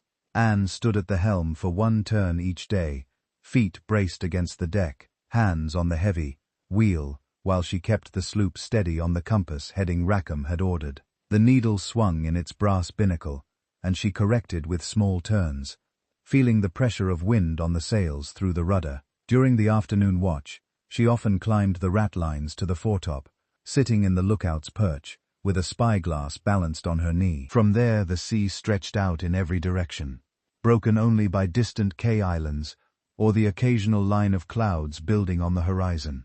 She scanned for sails, noting their shape and direction, then called down the details to the deck below. The height gave her a sense of the ship's small size against the vast water, a perspective that both steadied her and reminded her how quickly everything could change. Dividing captured goods happened whenever a prize had been secured and brought to a quiet anchorage. The crew gathered on deck around the main hatch, while the quartermaster oversaw the count.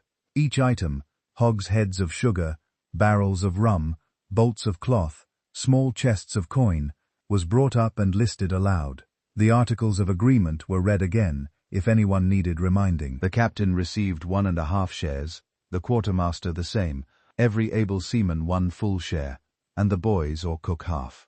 Anne stood in the circle like the rest, receiving her portion in a small canvas sack that she later stowed in the cabin. The process stayed orderly, with no arguments, once the vote had confirmed the division. She noticed how the men's faces relaxed after a fair count, the tension of the chase replaced by the simple satisfaction of having something tangible to show for weeks at sea. The coins or trade goods gave a brief sense of security, enough to buy powder, canvas, or fresh stores when they next touched land. Meals followed the same schedule regardless of weather. The cook lit the galley fire in the early morning, boiling salt pork or beef in the copper cauldron until the meat softened enough to chew. Hardtack came from the bread room below, the flat biscuits so dry they needed to be soaked in the broth or pounded with a mallet to break them. Anne ate her portion, sitting on deck with her back against the bulwark, chewing slowly to make the food last, and washing it down with the measured pint of water drawn from the scuttlebutt. The taste stayed the same for weeks, salty, slightly rancid, if the cask had been open too long, but she grew used to it, the way she had once grown used to corn porridge on the plantation. When the cook managed to catch fish over the side, or trade for fresh turtle at a small island, the meal improved for a day, and everyone lingered longer over their bowls. Grog arrived twice each day, mixed in the galley, and passed around in tin mugs. The rum came from captured stores, or the last resupply in Nassau, watered down at a ratio of 1 part spirit to 3 parts water to stretch the supply and keep the men steady rather than drunk. Anne took her measure at noon, and again at supper, sipping it slowly, while the warmth spread through her chest. The drink cut the constant thirst from salt air, and helped blunt the edge of fatigue after a long watch. She developed the habit of swirling the mug before drinking, watching the liquid catch the light, and noting how the strength varied depending on how much fresh water remained. On calmer evenings, the crew sat in small groups on deck after the meal, passing the mugs again in silence or humming low work songs while the ship moved through the dark. Clothing adapted to the rolling waves and the damp heat of the region. Anne kept her canvas trousers belted tightly at the waist and rolled the legs above the knee during heavy deck work so they would not catch on ropes or hold water. The checked shirt stayed loose for air circulation, sleeves rolled to the elbow. She bound her chest with a wide strip of linen each morning before dressing, the fabric tight enough to flatten her shape for easier movement, but not so constricting that breathing became difficult. A wool cap covered her hair, pulled low to keep strands from whipping across her face in the wind. When rain came, she added a tar jacket taken from the slop chest, the heavy canvas shedding water while she worked the pumps or secured loose gear. The constant motion of the ship taught her to brace her feet wide apart when standing, to move with the roll rather than against it, and to keep one hand free for a line or rail. Shoes stayed below in the cabin unless they went ashore. Barefoot on deck gave better grip and let her feel the subtle shifts in the hull's movement. The crew's habits shaped the atmosphere as much as the routines. The Dutch helmsman checked the compass every half hour and muttered corrections to himself in his own language. A Scottish gunner spent his free time cleaning the small swivel guns mounted along the rail, wiping each barrel with an oily rag and testing the flint. The cook, an older man from Bristol, kept a running tally of stores in his head and warned the quartermaster when salt meat ran low. Anne observed these small patterns without comment, fitting her own pace into the groups. She developed the habit of checking the rigging each evening before turning in, running her hands along the shrouds to feel for any fraying strands that might part in the next blow. The task calmed her, a quiet way to ensure the ship stayed ready. Weeks passed in this steady cycle. The Revenge cruised the waters between the Bahamas and the northern coast of Cuba, taking small prizes when sails appeared on the horizon, and slipping into hidden caves when larger warships were rumored nearby. Anne felt her body strengthen, with the constant work arms firmer from hauling lines, balance sure on the tilting deck. Her mind stayed alert during watches, cataloguing wind shifts and cloud formations the way she had once tracked the rice fields' water levels. The life carried no luxury, but it offered the freedom she had sought. Decisions made by the group, danger shared equally, no one dictating her days beyond the needs of the ship. Fears surfaced in quieter moments below deck. She thought occasionally of naval patrols growing bolder under Rogers's orders back in Nassau, of the possibility that a faster frigate might overtake them in open water. The image stayed brief, pushed aside by the immediate tasks at hand. Ambitions grew in the same practical way. She imagined commanding a small watch herself one day, or understanding enough navigation to plot a course from the charts spread on the cabin table. These thoughts remained private, stored alongside the growing collection of coins in her sea bag. The political forces tightening around the pirate world reached even the routine of shipboard life. News passed from captured vessels or from sloops they met at sea. More governors offering pardons, more warships sent from Jamaica and Carolina. The crew discussed these reports in low voices while dividing stores, but the articles and the daily work kept the focus narrow. Anne absorbed the tension without letting it alter her pace. The ship's routines became a shield against the larger uncertainty. Watch, meal, grog, sleep, repeat until the next cry from the lookout changed everything. She adapted her clothing further as the weeks turned to months. When the sun grew fierce, she kept a wet kerchief around her neck to cool the skin. In heavier seas, she lashed a line around her waist when working near the rail, the rope giving security against a sudden roll. The Caribbean waves, warm and sometimes playful, sometimes steep and breaking, taught her their moods through the soles of her feet and the tilt of the deck. She learned to anticipate the larger swells that came after a distant storm, shifting her weight before the ship rose and fell. Caribbean raids, the Revenge continued her patrols through the late summer and into the autumn of 1719. Following the trade routes that merchant ships favored after leaving the larger ports, the sloop moved in a loose pattern north toward the Florida Straits to catch vessels bound from the Carolus, then east along the northern coast of Cuba and back toward the Bahamas when stores ran low or a storm threatened. Anne spent her watches scanning the horizon from the foretop or the bowsprit, learning to distinguish the cut of a merchant brig from a fishing smack or a naval tender by the shape of the sails, and the height of the masts against the sky. One clear morning in October, the lookout called down the first sighting of the day, a small English snow, 2 masts with square sails on both, hull painted black with a yellow stripe, carrying perhaps 20 tons. She lay about 5 miles to the southwest, beating slowly against the wind on a course that would take her past the eastern tip of Cuba toward Jamaica. Rackham ordered the helm put over, and the sails trimmed for a faster reach. The Revenge responded quickly, her clean bottom and light load, allowing her to close the distance within 2 hours. Anne stood near the rail during the approach, watching the other vessel grow larger until the details became clear. A low freeboard, a deck crowded with casks and crates, a crew of perhaps 12 men visible, moving about their work. The chase ended without gunfire. Rackham ordered a warning shot fired across the Snow's bow from one of the swivel guns. The ball splashed into the water 20 yards ahead, kicking up a white plume. The merchant captain struck his colors immediately, and hove to the Revenge came alongside, grappling hooks thrown and secured.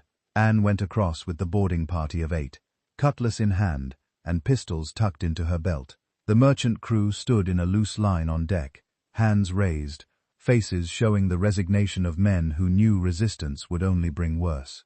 The captain, a middle-aged man from Bristol with a graying beard, handed over his papers without protest, manifest showing rum, sugar, and tobacco bound for Kingston. The hold yielded 20 puncheons of rum, 40 hogsheads of sugar, and several bales of tobacco wrapped in coarse canvas. The boarding party worked quickly, passing the casks up through the hatch and across to the shore, Revenge on ropes slung between the 2 ships. Anne helped lower the heavy puncheons to the deck, bracing her feet against the roll and guiding each one into place so it would not shift when the ship moved. The tobacco bales came next, stacked in the hold where space remained. The coins, a small chest containing about 300 Spanish dollars, went into the quartermaster's care for later division. The entire operation took less than 3 hours. The merchant captain was allowed to keep enough provisions to reach port safely, and his crew received no harm beyond the loss of cargo. Back aboard the Revenge, the goods were stowed securely, and the articles consulted for the division.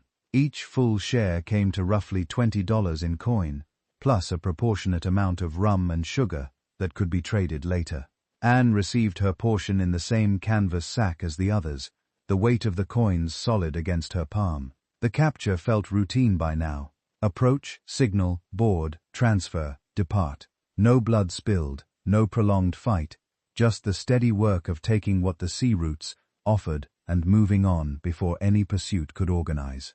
The crew conducted several more raids in the following weeks. A French fishing boat off the Chaos Island surrendered without a shot, yielding salted cod, barrels of fresh water, and a few live turtles kept in the hold for meat. Anne helped secure the turtles on deck, tying their flippers so they could not flip themselves overboard during the swell. Another prize was a small sloop carrying indigo dye from South Carolina to Barbados.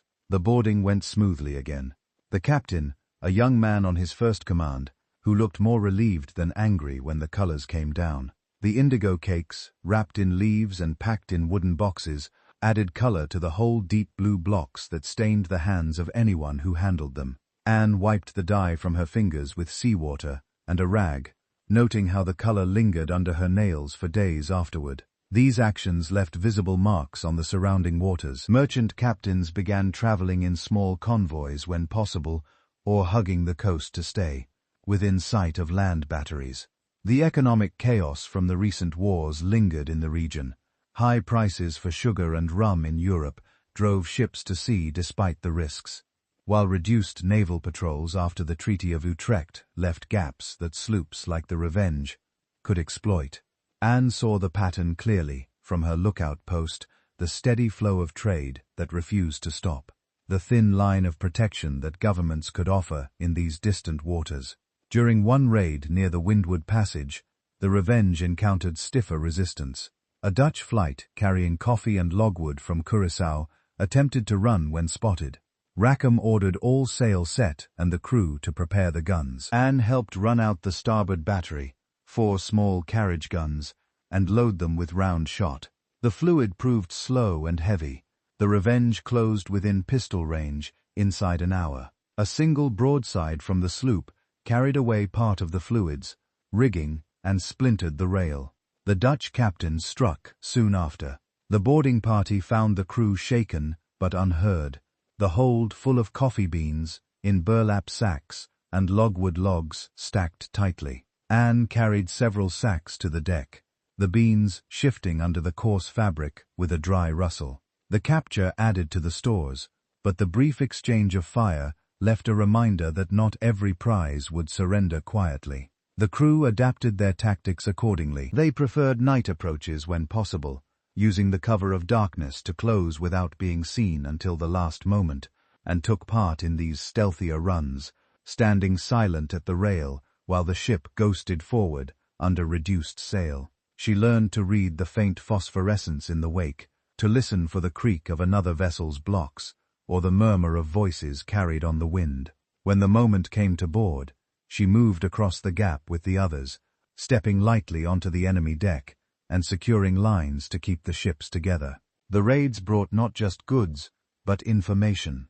Captured captains and crews spoke freely once surrender had come. News of naval movements out of Jamaica, rumors of pardons being offered in Nassau, reports of merchant ships expected on certain routes. Rackham listened carefully, noting details on a rough chart spread in the cabin. Anne sat nearby during these interrogations, adding observations when she had them.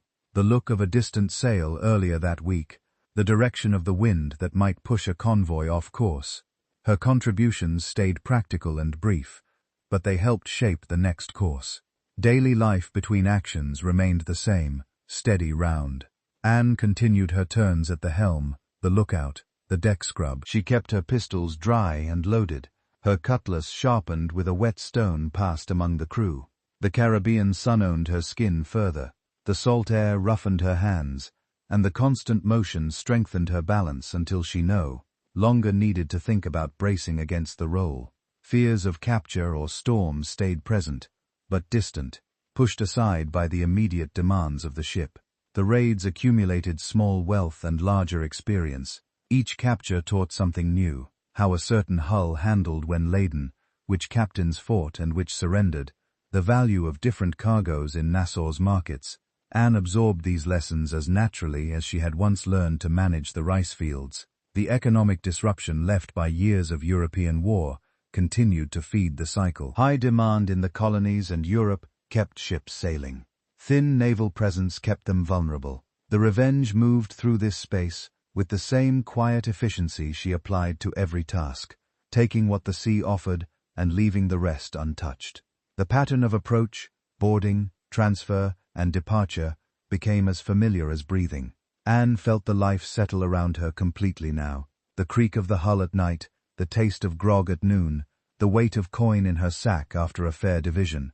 The Caribbean waters carried them forward, one raid at a time, through the loose edges of a world that still had not decided how to close them. Meeting Mary Read the Revenge, anchored in a sheltered bay on the lee side of a small uninhabited town near the northern edge of the Bahamas chain, in late November 1719. The spot offered fresh water from a spring that trickled down a low limestone bluff, good holding ground for the anchor, and a narrow entrance that kept larger vessels out.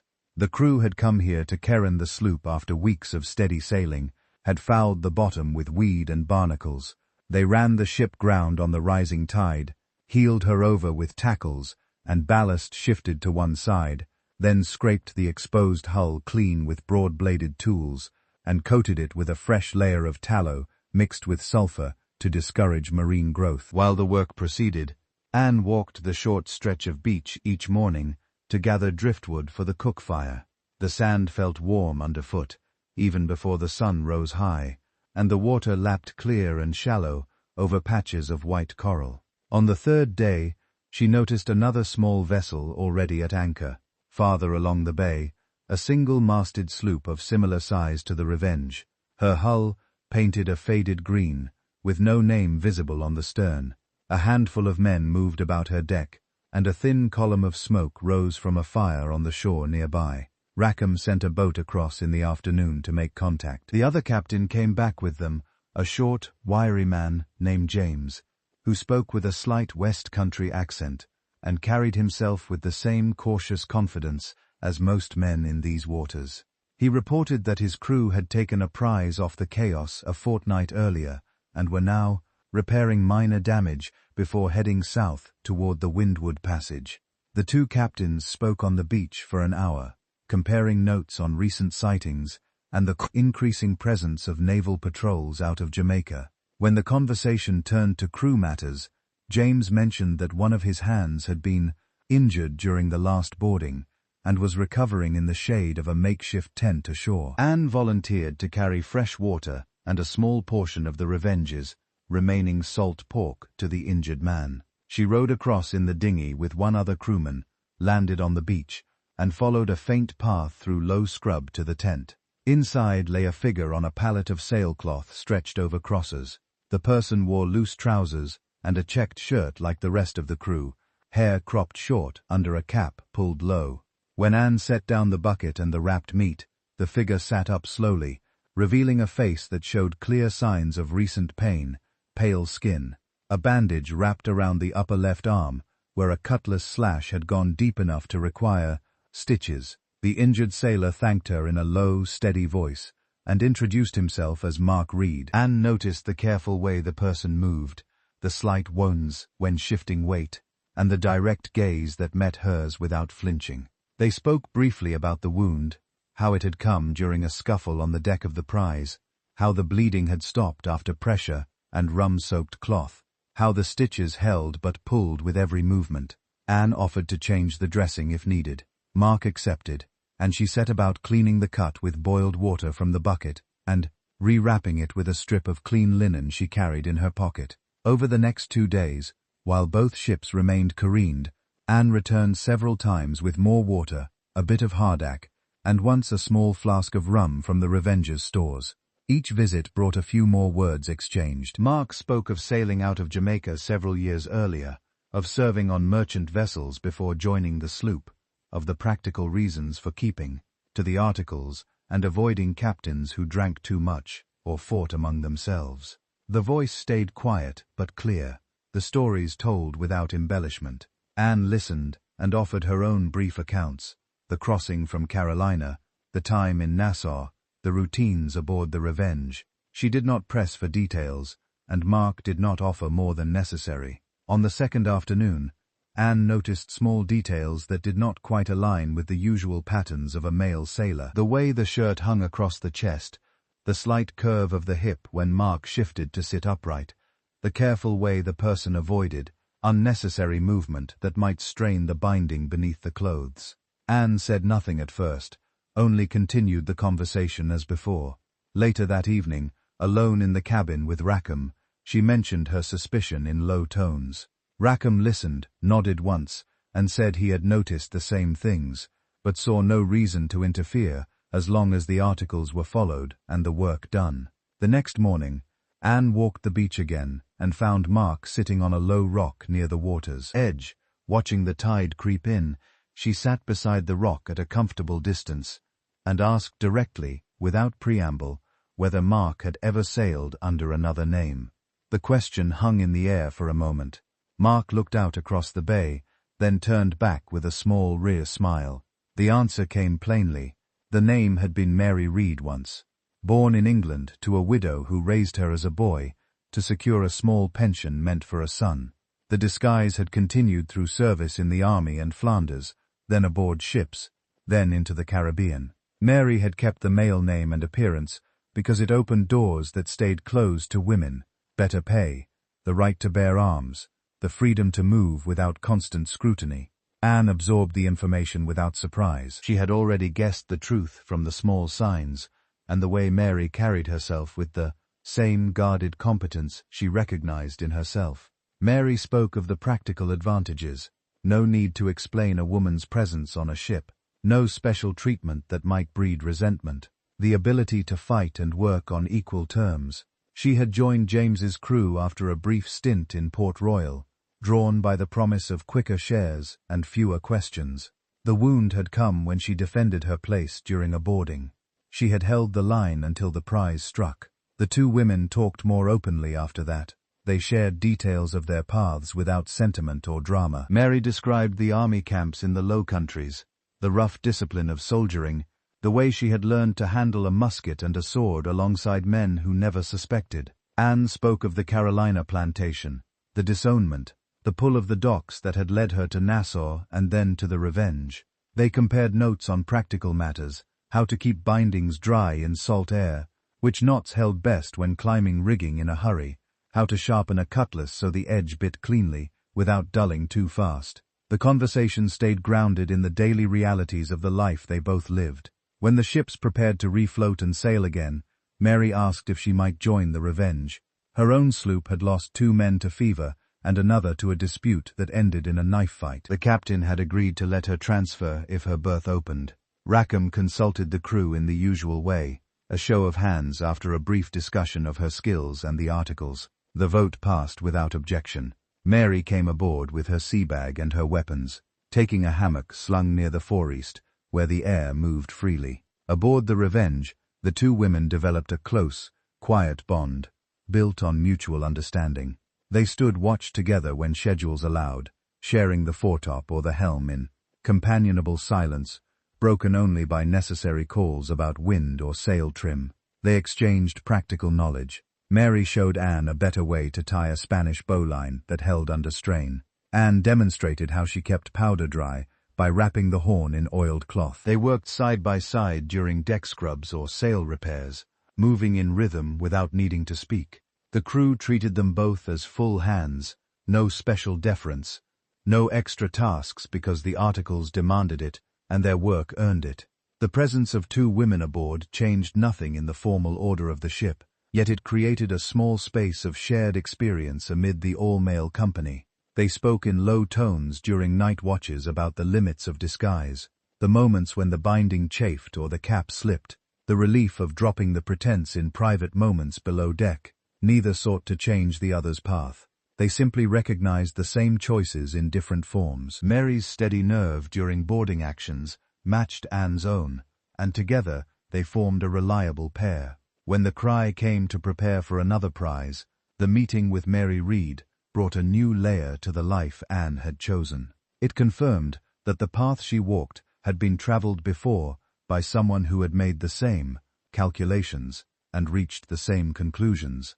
The bond remained practical and understated, grounded in the shared routines of deck work, watch standing, and the quiet knowledge that each understood the other's reasons without needing them explained. Spreading reputation.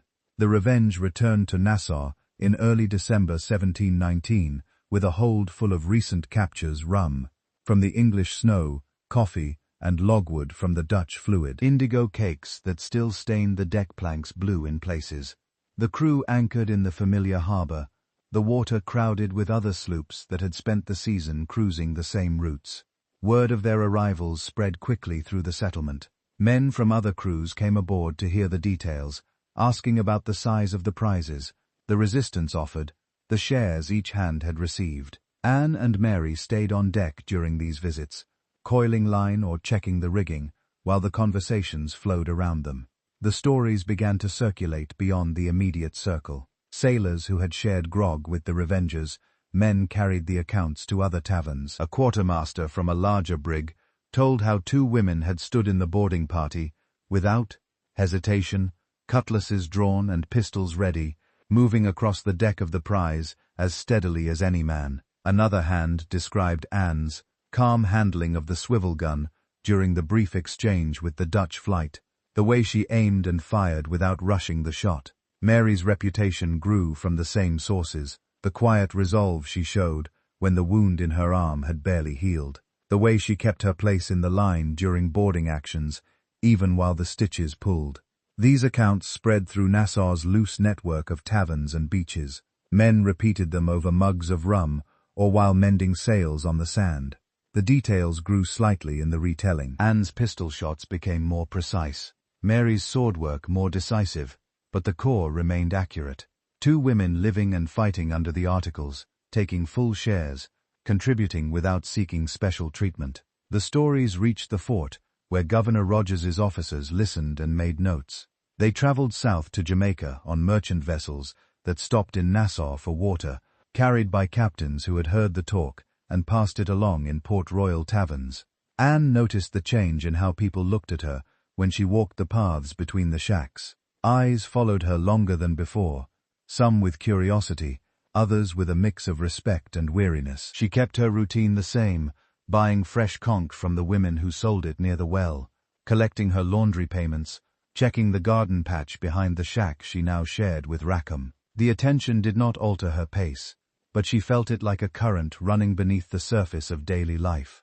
Men stepped aside when she passed in narrow places, not out of deference, but because they knew her name carried weight. Now Mary experienced the same shift. When she went ashore to buy powder or canvas, vendors quoted prices without haggling as much as before. Other women who lived in the settlement, wives of captains or those running small cook shops, nodded to her with a quiet acknowledgement when their paths crossed. One evening, a former servant from a Jamaican plantation approached Mary near the beach and asked in low tones how she had managed to join a crew. Mary answered plainly. She had dressed and worked as a man, proved her worth with a blade and a pistol, and let the articles decide the rest. The woman listened without speaking, then walked away carrying the same guarded look. Anne recognized from her own early days in Nassau. The reputation brought practical effects. When the Revenge prepared for her next cruise in January 1720, more men applied to join than the sloop could carry. Rackham held a meeting on deck, read the articles aloud, and let the crew vote on each applicant. Several were accepted. Others turned away because the ship had no room. Anne and Mary stood among the voters, raising hands when they judged a man's skills, useful navigation knowledge, gunnery experience, steady hands in a blow. Their votes carried the same weight as any other hands, and the new crew accepted that without question. Ports beyond Nassau began to hear the names. A captured merchant captain, released after his cargo had been taken, reported the incident in Charlestown to the customs officers. He described the sloop's captain as Calico Jack, the raid as quick and orderly, and mentioned 2 women among the boarding party, one with red hair tied under a cap, the other shorter with cropped, dark hair. The details appeared in a letter sent to the Board of Trade in London, tucked among reports of other depredations in the region. Naval officers in Jamaica read similar accounts from returning masters, adding the names Anne, Bonny and Mary Read to lists of known pirates operating out of New Providence. The growing talk carried both advantage and risk. Merchants adjusted their routes when possible, sailing closer to fortified harbors or joining convoys escorted by armed sloops. Naval commanders received orders to seek out the Revenge, specifically with descriptions of the women included in sailing instructions. Anne felt the tightening circle during longer cruises, fewer prizes sighted, more days spent running before the wind to avoid distant sails that might belong to a frigate. The crew discussed these changes in quiet groups on deck, weighing the risks against the shares still possible. No one suggested disbanding. The articles held them together, and the sea still offered opportunities for those willing to take them. Anne and Mary spoke of the spreading stories during night watches in the foretop. They sat side by side on the narrow platform, backs against the mast, legs dangling over the edge while the ship moved beneath them. Mary pointed out that the attention made boarding actions more dangerous prizes now knew to expect women among the attackers, which sometimes led to quicker resistance from crews who wanted to avoid the added shame of being taken by women. Anne agreed, but noted the flip side. Some merchant captains surrendered faster when they saw the same faces among the boarders, preferring to lose cargo rather than risk a fight against known reputations. The 2 women developed small habits to manage the visibility. They kept their hair covered at all times ashore, avoided standing alone in crowds, and moved together when walking through the settlement. They sharpened their weapons more often, checked powder and shot before every cruise, and practiced cutlass drills on deck when the wind stayed light. These preparations stayed practical, part of the routine rather than a reaction to fear. The reputation had come unasked, built from actions rather than boasts, and they met it with the same steady competence they applied to every task. In Nassau, the stories mixed with the ordinary talk of the place. Men in the taverns raised mugs to Calico Jack's crew when the Revenge was in port, toasting the women who had earned their shares without flinching. Others spoke in lower voices about the danger the Navy would hang them higher if captured, the noose reserved for those who defied the pardons most openly. Anne and Mary heard both sides, and let the words pass without response. They continued their work, standing watch, handling prizes, dividing spoils according to the articles. The reputation grew around them like a current. They could not stop carrying them forward, while they kept their hands on the ropes and their eyes on the horizon. The wider world of the fading Golden Age of Piracy pressed closer with each month. British governors tightened their grip. Pardons came with stricter conditions.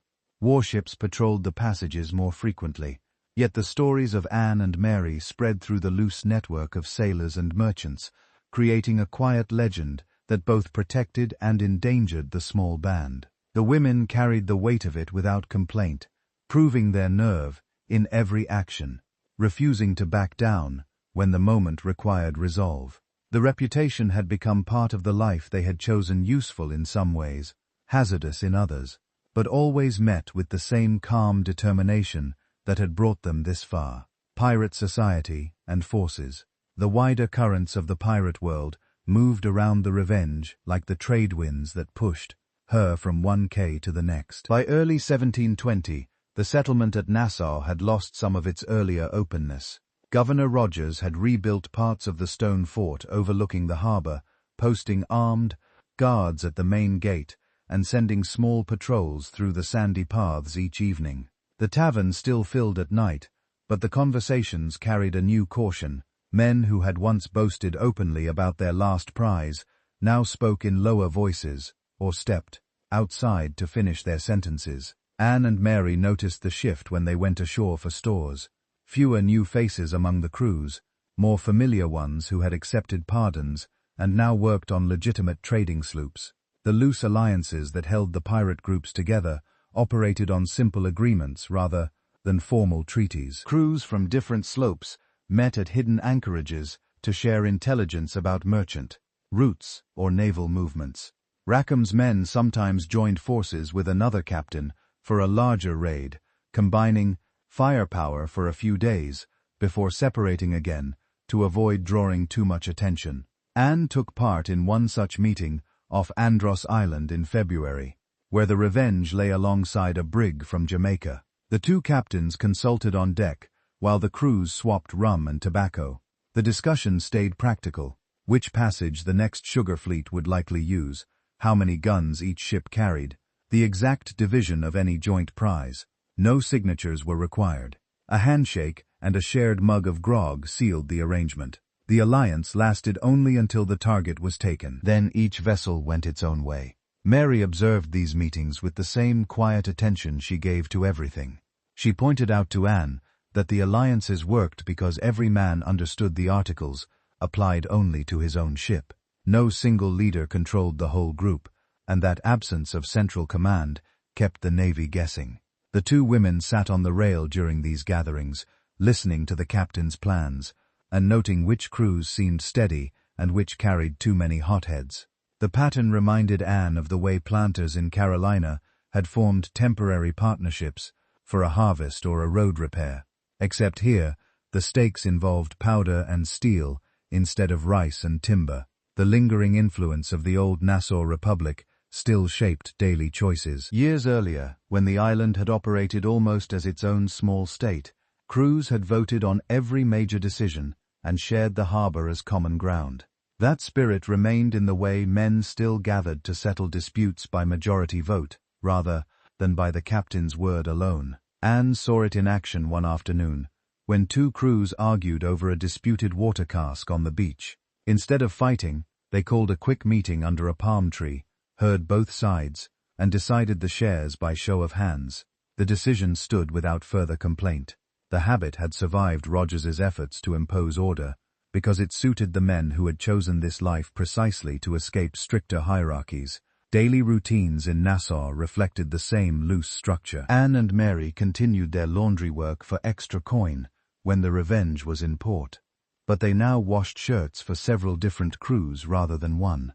The women who ran the cookshops along the shore traded gossip about which governors had sent new warships and which captains had slipped away to Cuba.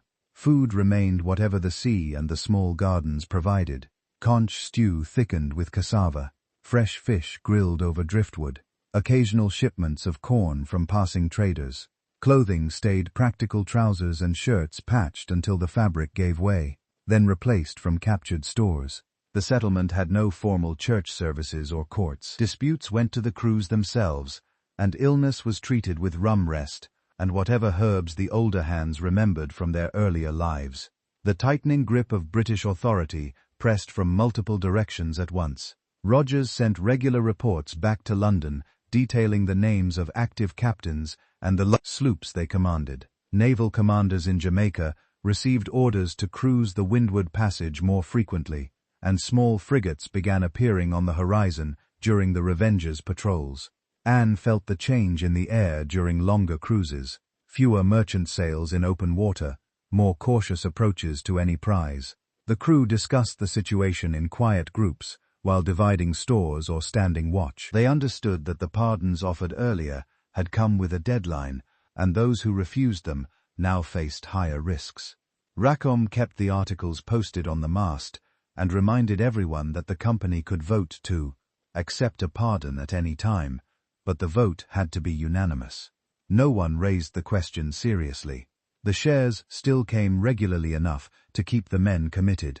Political forces from Europe reached the Caribbean in delayed waves. The end of the long wars had left the British Navy with more ships available for colonial duty, and the sugar trade had grown valuable enough that London demanded protection. Anne learned these details from captured captains who talked freely once their vessels had been relieved of cargo. They spoke of new acts passed in Parliament, of governors rewarded for clearing the seas, of insurance rates rising for any ship sailing without escort. The information helped Rackham plan routes that avoided the busiest patrol areas, but it also narrowed the safe waters month by month. Mary and Anne talked about these pressures during the quiet hours between watches. They sat on the foredeck at night, legs stretched out on the planks, voices low so the helmsman could not hear.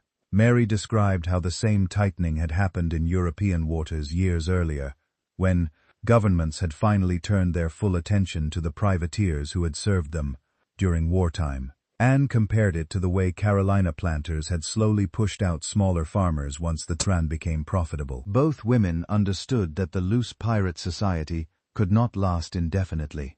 The forces gathering against it were larger and more organized than any single crew. The culture aboard the Revenge adapted to the changing conditions without losing its core habits.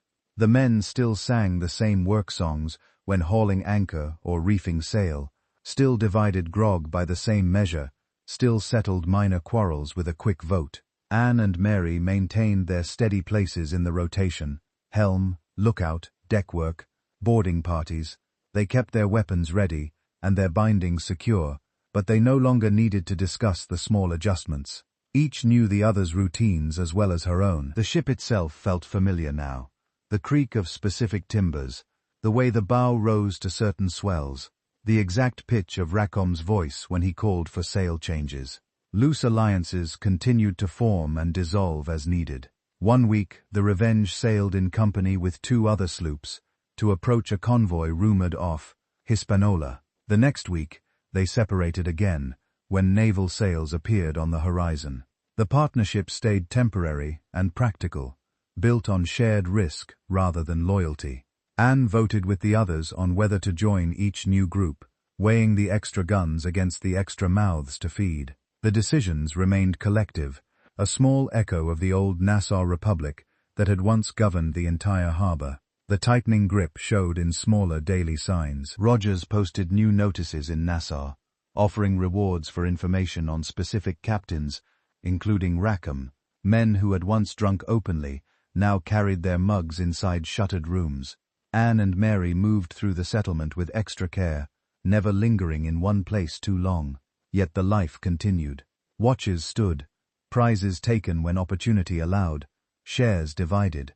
According to the articles, the pirate society around them had begun to shrink. But the forces that had shaped it, war's end, distant governments, the lure of quick wealth, still held the small band together for the time being. Anne felt the balance shifting inside her as well.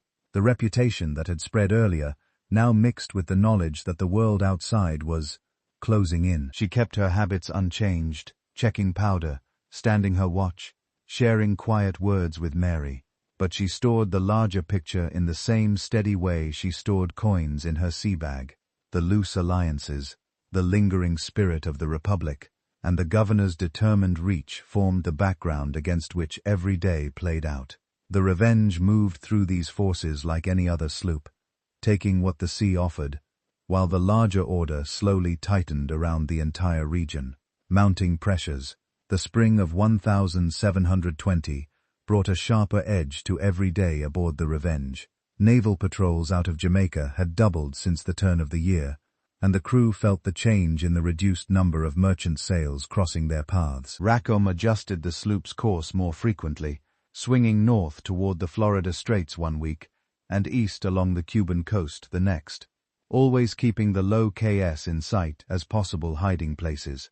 Anne stood her lookout turns with extra care, the spyglass pressed to her eye longer than before, scanning not just for fat prizes, but for the clean lines of a frigate, or the low silhouette of a naval sloop that could outgun them in open water.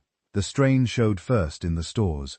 Water casks emptied faster on the longer evasion runs, and the cook stretched the salt pork thinner each day. The crew received the same measured pint of water and the same grog ration, but the mood at meals grew quieter. Men chewed their hard tech in silence, eyes on the horizon instead of on each other, and noticed the small shifts. The helmsman checking the compass twice as often, the gunner running his hands along the swivel guns, even when no sail appeared. She kept her own habits steady, binding her chest each morning, sharpening her cutlass at the same hour, checking her powder horn for damp, but inside, she felt the weight of the extra vigilance pressing on everyone. Pardons offered by Governor Rogers had begun to feel like a closing door rather than an open white choice. The first round in 1718 had carried a simple oath and a promise of safety. The new notices posted in Nassau carried stricter terms and shorter deadlines. Men who had accepted earlier pardons now found themselves pressed into naval service or watched closely if they returned to the sea. Rackham read the latest proclamation aloud on deck one calm afternoon. The paper held against the wind while the crew gathered around the main mast. The vote to stay outside the pardon passed without dissent, but Anne saw the hesitation in a few faces. She understood the calculation. The article still held them together, yet every week without a prize made the offer look less foolish to some. Anne began reflecting on the limits of their wandering life during the long night watches. She sat in the foretop with Mary, the two of them sharing the narrow platform while the ship rolled beneath them. The stars stayed clear above the dark water, and the only sounds came from the creak of rigging and the slap of waves along the hull. She thought of the years since leaving Carolina, the move to Nassau, the marriage to James, the step onto the Revenge, and saw how each choice had narrowed the space around her. The freedom she had sought now carried its own chains. Constant movement to avoid capture, reliance on the next prize for food and powder, the knowledge that the sea offered no permanent home. She kept these thoughts private, speaking only of wind shifts or distant lights, but the inward accounting stayed with her through the dark hours. The people around her depended on her resolve, in ways that grew clearer each week. Rackham consulted her more often on small decisions, whether to risk a run toward a sighted sail or slip into a quay, instead, trusting her steady judgment from the lookout post. Mary relied on their quiet partnership during boarding preparations, the two of them checking each other's weapons and bindings without needing words. The newer hands, who had joined after the spreading reputation, looked to both women for the calm example they set when the cry came to prepare for action. Anne felt the responsibility settle on her shoulders like an extra layer of canvas in a blow, not heavy enough to break her, but impossible to ignore. Daily life adapted to the mounting tension without breaking its rhythm. The deck scrub still happened at dawn, the holy stones moving back and forth across the planks while the sun rose behind them. Anne pushed with the same even pressure, her arms finding the familiar motion even when her mind stayed on the horizon. Meals remained at the fixed hours, the cook boiling the thinning rations in the galley cauldron and ladling them out with the same wooden dipper. Grog came twice a day, the measure watered down further to stretch the supply, and Anne sipped hers slowly while leaning against the bulwark. She developed the habit of saving a small portion of her biscuit for later, tucking it into her shirt pocket against the chance of a sudden chase that might delay the next meal. The political forces closing in reached the ship through captured vessels and passing news. A small fishing smack taken off Andros carried a passenger who had spoken with officials in Nassau.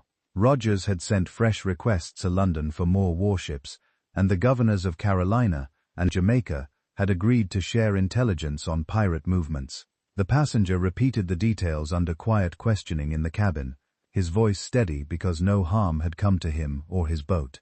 Rackham listened without interrupting, then ordered the man released with enough provisions to reach the nearest port. Anne stored the information beside her other observations, the increased number of lanterns on distant shores at night, the absence of familiar trading sloops that had once crossed their path regularly. Mary felt the strain in her own way.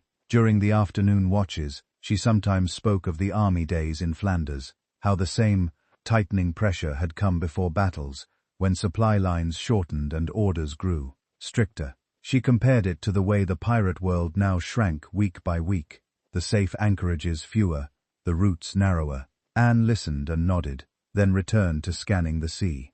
The bond between them stayed practical, a shared recognition that the life they had chosen carried an ending they could both see approaching.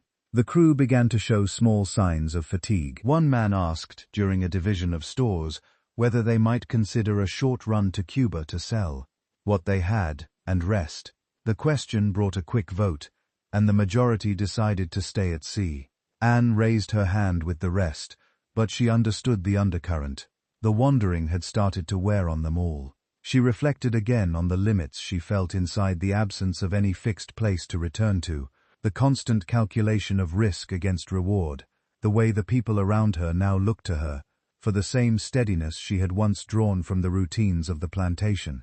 Naval sails appeared more often on the edges of their horizon. Twice in April, the Revenge had to run before the wind for a full day, all hands on deck, trimming sails and pumping the builders when the chase grew close. Anne worked the lines alongside Mary, her hands raw from the rope, but her movements automatic.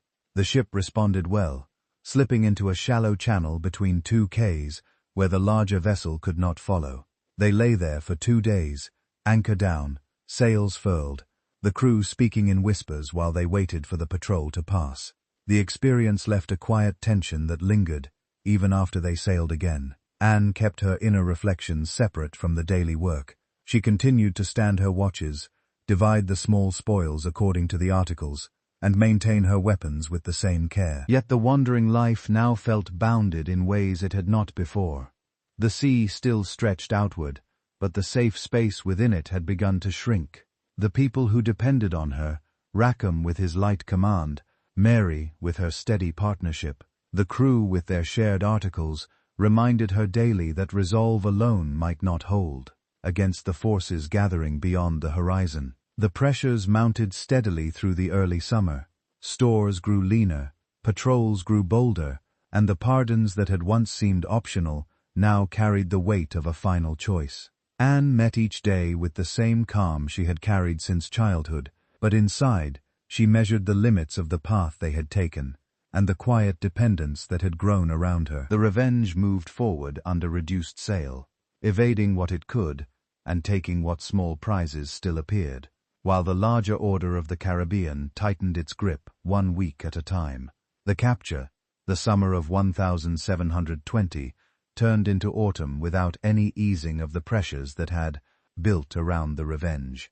The sloop had spent weeks dodging larger naval vessels, slipping into shallow bays along the Cuban coast, and then swinging north again toward the open water between Cuba and Jamaica. Stores were low, the water casks nearly empty, the salt meat reduced to thin strips that the cook boiled twice to make them last. Anne felt the change in the daily rationing, the grog cut with even more water, the hard tacks saved for the longest watches. The crew spoke less during meals, their eyes on the horizon instead of on each other. But the article still held, and the watches rotated exactly as before. In mid-October, they sighted a small coastal trader hugging the northern shore of Jamaica, carrying barrels of salted fish and a few casks of rum from a local plantation. The Revenge closed on her in a steady breeze, fired one warning shot, and the trader struck her colors within minutes. The boarding went quickly. Anne and Mary went across with the usual party, secured the deck, and supervised the transfer of the cargo. The fish and rum filled the hold enough to give everyone a decent meal that evening, and a full measure of grog without stretching the supply. The captured captain, a quiet man from Kingston, was allowed to keep his papers and enough provisions to reach port. The Revenge moved away before dusk, heading for a quiet anchorage near Negral Point, on Jamaica's western coast, where the water was deep enough for safety, but the land rose in low hills that hid the masts from distant patrols. The crew voted to anchor there for the Maker night. The bay offered protection from the prevailing wind, a sandy bottom for good holding, and no immediate signs of other vessels. Rackham gave the order to lower the sails and drop the anchor just after sunset. The men worked steadily, coiling lines and securing the guns, then gathered on deck for the evening meal. The fresh fish tasted better than anything they had eaten in weeks, and the rum from the prize loosened the tension that had built through the long evasion runs. Someone started a song, the old one, about the wind and the waves, and soon half the crew joined in. The grog went around again, this time undiluted, and the voices grew louder as the stars came out. Anne sat near the main mast with Mary, eating her portion slowly and watching the others. The men had been careful for months, keeping watches tight and voices low, but the small prize and the safe anchorage loosened something in them. They passed the mugs freely, laughing at stories from earlier raids, clapping each other on the shoulder. Rackham joined them for a time, his calico breeches bright even in the lantern light, then retired to the cabin with a full mug. Anne and Mary took their usual measure, but stopped after one, knowing the night watch still needed steady hands. They spoke quietly about the next day's course, agreeing to suggest a short run toward the Caymans if the wind held. The conversation stayed practical, the same tone they had used since the careening on the quay. The drinking continued long after the meal ended. The men sprawled on deck or leaned against the bulwark, mugs in hand, voices slurring as the rum took hold. One by one they drifted into sleep where they sat, heads on coiled rope or against the mast. The lanterns burned low, casting soft circles of light on the planks. Anne checked the anchor line once, then took her place at the helm for the middle watch, while Mary stood lookout in the foretop. The ship lay still in the calm bay, the water lapping gently against the hull, the only movement, the slow swing of the lanterns. Neither woman saw the approach at first. Captain Jonathan Barnett's armed sloop had left Jamaica earlier that day, under orders to hunt active pirates in the area. His vessel carried more guns than the Revenge, and a crew of trained naval hands, who moved without noise. They came in under reduced sail, using the darkness and the low hills to cover their approach. The lanterns dousted, and the oars muffled when they drew close. Barnett had received reports of Rackham's sloop in these waters, and had positioned his ship to cut off the bay's narrow entrance. Anne noticed the change when the first grapples hit the rail. The sound was soft, but unmistakable metal scraping wood. She turned the helm slightly to feel the ship's response, and saw dark shapes moving across the gap between the vessels. Mary called down from the foretop at the same moment, her voice low but clear. The two women moved without hesitation. Anne secured the wheel and drew her pistols and cutlass. Mary slid down the ratlines with her own weapons ready. The rest of the crew remained where they had fallen, the rum holding them in heavy sleep. Barnett's men boarded in force, 20 or more, stepping onto the deck with cutlasses drawn and pistols cocked. Anne fired first, aiming at the nearest boarder and dropping him with a clean shot to the chest. The flash lit the deck for an instant, showing the surprised faces of the attackers. Mary fired her pair of pistols in quick succession, hitting 2 more before they could close the distance. The noise finally stirred some of the Revenge's crew, but the men rose slowly, fumbling for weapons, their movements clumsy from the drink. A few managed to stand and swing a cutlass before falling back under the weight of the boarders. Anne and Mary fought side by side near the mainmast. Anne parried a cutlass strike with her own blade, then drove the point home in a short thrust that ended the fight for that man. Mary moved with the same steady precision, blocking a pistol shot with her cutlass and stepping inside the attacker's reach to finish him with a single blow. The deck became a confusion of shadows and steel, but the two women held their ground, covering each other's flanks and calling out warnings when another boarder approached from the side. The rest of the crew could not rally. The rum had done its work too well, and most lay where they had dropped or were quickly overpowered. Barnett himself came aboard once the fighting slowed, ordering his men to secure the prisoners. He recognized Rackham and the others from the descriptions that had circulated for months.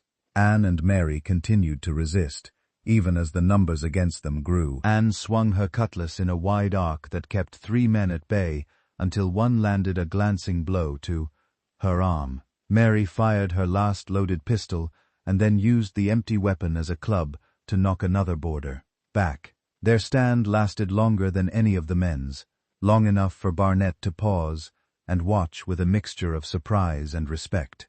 The fight ended when the boarders finally surrounded them. Anne and Mary lowered their weapons only when further resistance would have meant pointless injury to themselves and the already subdued crew. Shackles went on their wrists, the iron cold and heavy after the heat of the fight. The Revenger's men were rounded up and transferred to Barnett's sloop, some still half asleep and protesting weakly. The captured vessel was taken in tow, her sails set under Barnett's command for the short run back toward Spanish Town. Anne stood on the deck of the new vessel as the bay receded behind them, the shackles chafing against her skin. Mary stood nearby, their shoulders touching in the crowded space. The night air felt cooler now, carrying the smell of the Jamaican shore. The crew around them remained quiet, the effects of the rum mixing with the shock of sudden capture, and felt the same steady calm she had carried through every watch and every raid. The end had come suddenly, but she had met it with the same resolve she had shown since stepping aboard the Revenge. The political forces that had tightened month by month had finally closed. Yet the two women had held their ground longer than anyone else on the ship.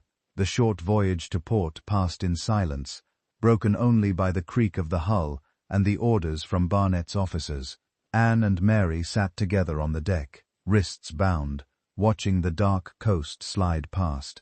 The capture had come at the end of a long season of evasion, triggered by the one night the crew had allowed itself to relax. The rum, the safe anchorage, the small prize, all of it had combined in a way no one had planned. Only the two women had remained clear-headed enough to fight, and their resistance had become part of the story that would travel with them to the court in Spanish Town. The sloop made port by morning. The prisoners were marched ashore under guard, the chains rattling on the stone wharf. Anne and Mary walked with the others, their steps steady, despite the weight of the iron. The sun rose over the hills behind the town, lighting the wooden buildings and the dirt streets that led to the jail. The wider world of governors and naval orders had caught up at last, but the two women carried the memory of their stand on the deck through the short journey inland. The capture marked the end of the wandering life they had known, yet it had come on their own terms. With their weapons in hand and their partnership unbroken, trial in Jamaica, the prisoners, from the Revenge, reached Spanish Town under a heavy guard on the morning after the capture. The town lay inland from the coast, its streets lined with low stone and wooden buildings that housed the colonial administration, the courts, and the jail. The air felt thicker here than on the water, carrying the smells of wood smoke, livestock, and the faint rot from the nearby river. Anne and Mary walked in the middle of the line, wrists still shackled, the iron links clinking softly with each step. The rest of the crew shuffled behind them, some still groggy from the rum, others silent with the realization of what waited ahead. They were taken first to the jail, a squat stone building with thick walls and iron-bred windows set high above the ground. The guards marched them down a narrow corridor to separate cells. Anne and Mary were placed in adjoining cells with a small barred window between them that allowed quiet conversation when the guards moved away. The space measured perhaps 6 feet by 8, with a stone floor, a single wooden bench, and a bucket in the corner for necessities. The air stayed warm and still, heavy with the scent of damp stone and unwashed bodies from previous occupants. A thin layer of straw covered the floor in places, but most had been trampled into dust. The guards removed the shackles once the women were inside, replacing them with lighter leg irons that allowed movement within the cell, but prevented running. Food came once a day at first, a bowl of cornmeal mush mixed with a little salt pork, a piece of hard bread, and a tin cup of water. Anne and Mary ate slowly, saving small portions for later when hunger sharpened during the night. They spoke in low voices through the bars, sharing observations about the jail's routines, the shift changes of the guards, the sounds of other prisoners down the corridor, the distant clang of the courthouse bell marking the hours. The trial was set for the 28th of November 1720, in the Vice Admiral Court housed in a larger stone building near the center of town. The prisoners were brought in chains under armed escort, marched through the streets, while small crowds gathered to watch. Anne walked with her head up, eyes forward, feeling the weight of the leg irons, but keeping her steps even. Mary matched her pace beside her. The courtroom itself was a plain chamber with high ceilings, wooden benches for spectators, and a raised platform where the judge and his assistants sat. The air inside carried the smell of polished wood, candle wax, and the faint sweat of the assembled crowd. The trial proceeded under the authority of the 1717 Act of Parliament that extended the jurisdiction of Vice Admiral courts to piracy cases in the colonies.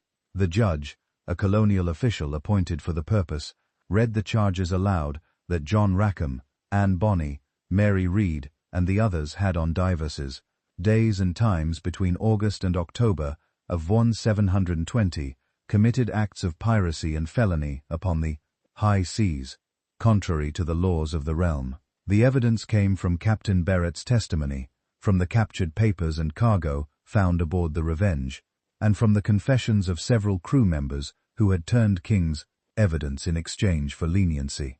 Rackham was called first. He stood in chains before the bench, his calico breeches still bright, but stained from the capture. The judge asked if he had anything to say in his defense. Rackham answered that he had sailed under articles agreed by the company, that no unnecessary violence had been used in their actions, and that he had accepted no pardon because he believed the offers carried hidden conditions. His words stayed calm, but the courtroom remained silent except for the scratch of quills on index paper, as the clerks recorded every line. The judge pronounced the verdict quickly, guilty of piracy. Sentence followed immediately, death by hanging. Rackham was led away without further words. The rest of the male crew followed in turn. Most offered little defense. Some repeated Rackham's points about the articles. Others simply stood mute. The court found them all guilty. Sentences of death were passed on, each in the same measured tone. Anne and Mary were called last. They stood side by side before the bench, leg irons clinking softly when they shifted weight. The judge addressed them directly, noting that the evidence showed they had taken active parts in boarding actions and in the resistance during the capture. Barnett's testimony was read aloud, how the two women had fought alone after the men had fallen drunk, how they had continued to resist even when the deck was overrun. The Clare listed the specific charges that they had willingly joined the pirate company, borne arms, and committed acts of piracy upon merchant vessels. No distinction was made for their sex in the formal reading. The law treated them as any other member of the crew. Anne spoke first, when asked if she had anything to say. She stated plainly that she had sailed under the articles, that she had taken her full share of the work and the prizes, and that she had never forced any man to join or harmed anyone beyond what the articles allowed in defense of the ship. Mary followed with a similar statement. She had served as a full hand, followed the votes of the company, and fought only when the ship was attacked. Neither woman begged for mercy or offered excuses. They spoke without raising their voices, the words clear and direct in the quiet courtroom. The judge paused before delivering the verdict. He noted that the evidence against them was clear, and that the law made no exception for women in like cases of piracy. Both were found guilty. Sentence of death followed as it had for the others. The courtroom stirred slightly at that point. Murmurs from the spectators. A few sharp intakes of breath, but the judge continued without pause. He then asked the standard question whether either woman knew of any reason why sentence should not be passed. Anne answered that she believed herself to be quick with child. Mary stated the same. The judge ordered the women examined by a midwife under court supervision. The examination took place the next day in a private room within the jail. A midwife from the town experienced in such matters confirmed that both women were indeed pregnant. The report was presented to the court, and the judge ruled that execution would be suspended until after the births. The men, including Rackham, received no such reprieve. They were taken away to await the gallows set up near Gallows Point on the coast. Anne and Mary returned to their cells with the sentence hanging, but deferred. The jailers treated them with slightly more caution after that extra food appeared in the daily ration. A thin blanket for the bench. No unnecessary rough handling when the guards passed. The two women spoke through the bars each evening, their voices low to avoid being overheard. They discussed the coming months, the births that would delay the noose, the uncertain fate afterward, the small details of daily survival in the cell. Neither expressed fear. The conversation stayed practical, focused on what could be controlled. Rackham's execution came a week later. The prisoners heard the distant drum roll and the muffled shouts from the town square as the condemned men were marched to the gallows. Anne and Mary sat in silence during that hour, listening to the faint sounds carry on the wind.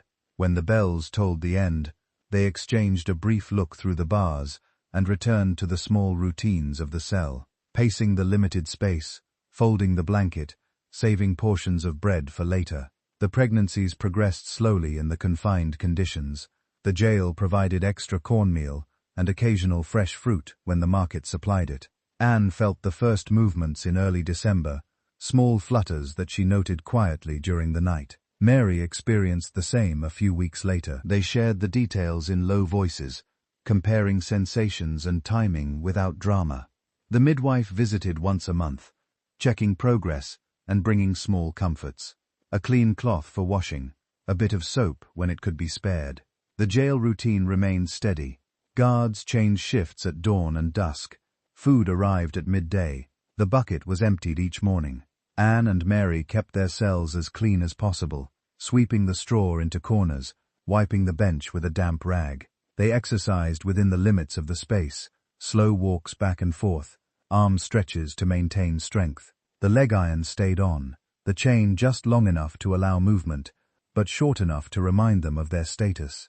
The wider world outside the jail continued its own course. News of the trial reached Nassau and Charlestown through returning ships and official dispatches.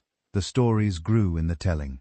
The women who had fought to the last, the drunken crew, the captain in his bright calico. Anne and Mary heard fragments from guards who spoke freely when they thought the prisoners could not overhear. The accounts varied, but the core remained. 2 women had stood when the men had fallen, and that fact alone had marked them in the record.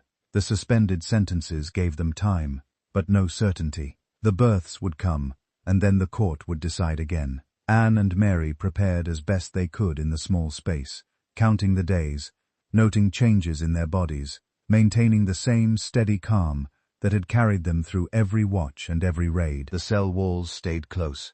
The air remained warm and still, but the quiet partnership between them held firm. They faced the waiting months with the same practical resolve they had brought to every part of the life now ended. 18 mysterious afterlife and legacy. The births came in the early months of 1721, separated by only a few weeks. Anne's child arrived first, a boy born in the dim light of the jail cell, with a midwife and a female guard present. The labor lasted through the night, the stone walls muffling the sounds that carried down the corridor.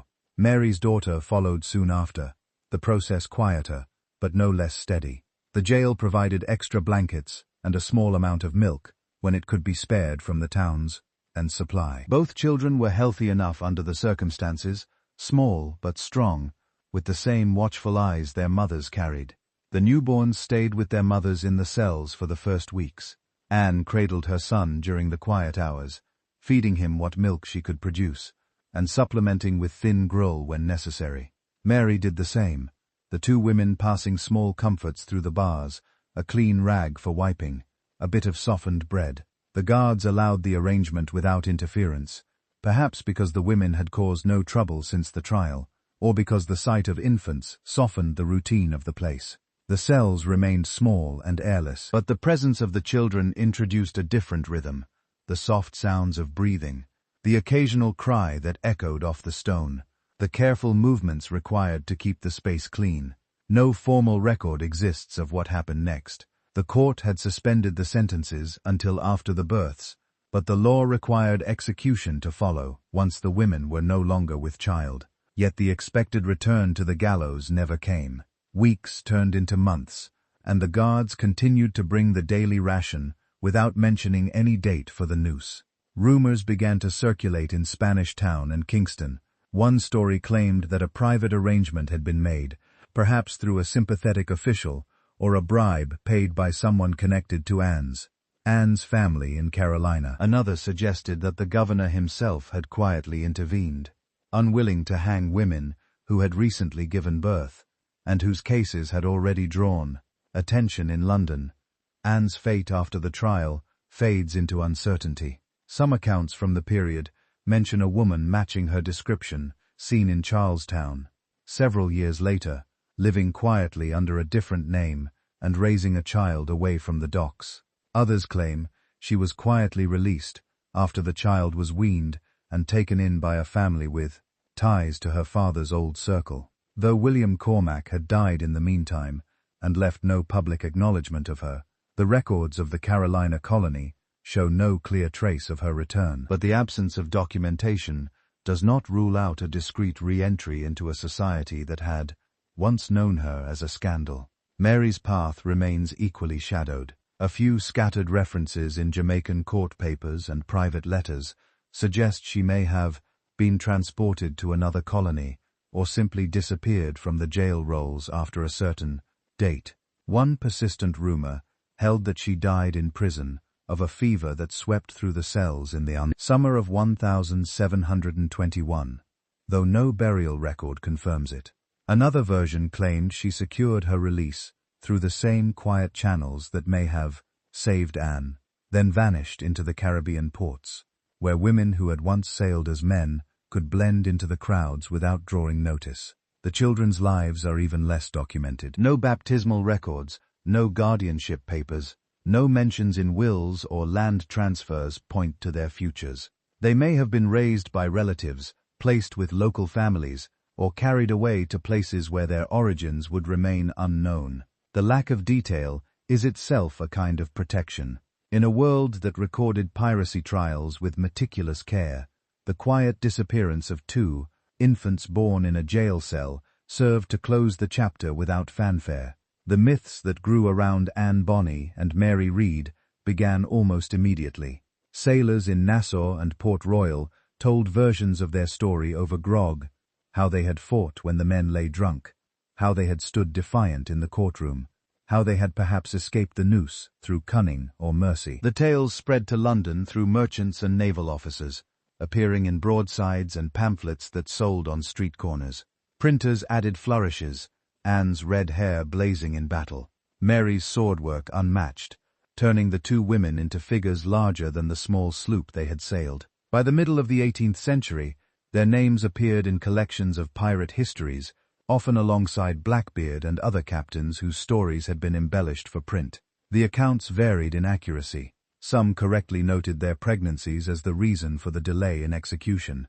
Others invented romantic backstories or dramatic escapes. The truth that they had lived ordinary pirate lives under the articles, taken their shares, fought when required, and met capture with the same resolve they had shown throughout, became buried under layers of legend. Centuries later, the stories still echo. Anne Bonny's name appears in books, films, and popular accounts of the Golden Age of Piracy, usually as the fiery redhead who defied every expectation of her time. Mary Read is remembered alongside her, the woman who had lived as a man through war and sea, her disguise a practical choice rather than a disguise for adventure. The details of their later lives remain unknown. A gap that allows the myths to persist. No grave markers, no final letters, no clear descendants trace back to them with certainty. What survives is the record of their choices. They left the constrained worlds they had known Anne from the Carolina plantation, and the marriage arranged for her, Mary from the army and merchant ships where she had hidden her sex, and stepped into a life governed by votes, articles, and shared risk. They proved themselves through steady work and quiet nerve, earning full shares and the respect of their company. When the end came, they met it with the same calm, fighting longer than the men around them, and facing the court without pleas or excuses. The legacy lies not in the myths that grew afterward, but in the simple fact of their existence. In an age when women were expected to remain within narrow roles, they chose the deck over the household, the cutlass over the needle, the sea over the shore. They navigated the loose pirate society on its own terms, contributing without seeking special treatment. And when the forces of order finally closed in, they held their ground until the last possible moment. Their stories remind that the sea has always carried people who did not fit elsewhere, who sought motion instead of settlement, choice instead of expectation. Anne Bonny and Mary Read were two such people. They lived briefly in the open light of the Caribbean, then slipped back into shadow, leaving behind names that still echo through the centuries. The details of their final years remain uncertain, but the record of their defiance does not. In the quiet of a jail cell, in the months after their children were born, they waited with the same steady calm they had carried through every watch and every raid. Whatever path they took afterward, whether release, escape, or an unmarked end, the choice had always been theirs. The wind still moves across the same waters they sailed. The quays and passages remain, though the sloops are gone, and the articles forgotten. Their names linger in the stories told on decks and in taverns, a small reminder that even in the tightest grasp of law and custom, two women once claimed their place on the open sea and held it until the end.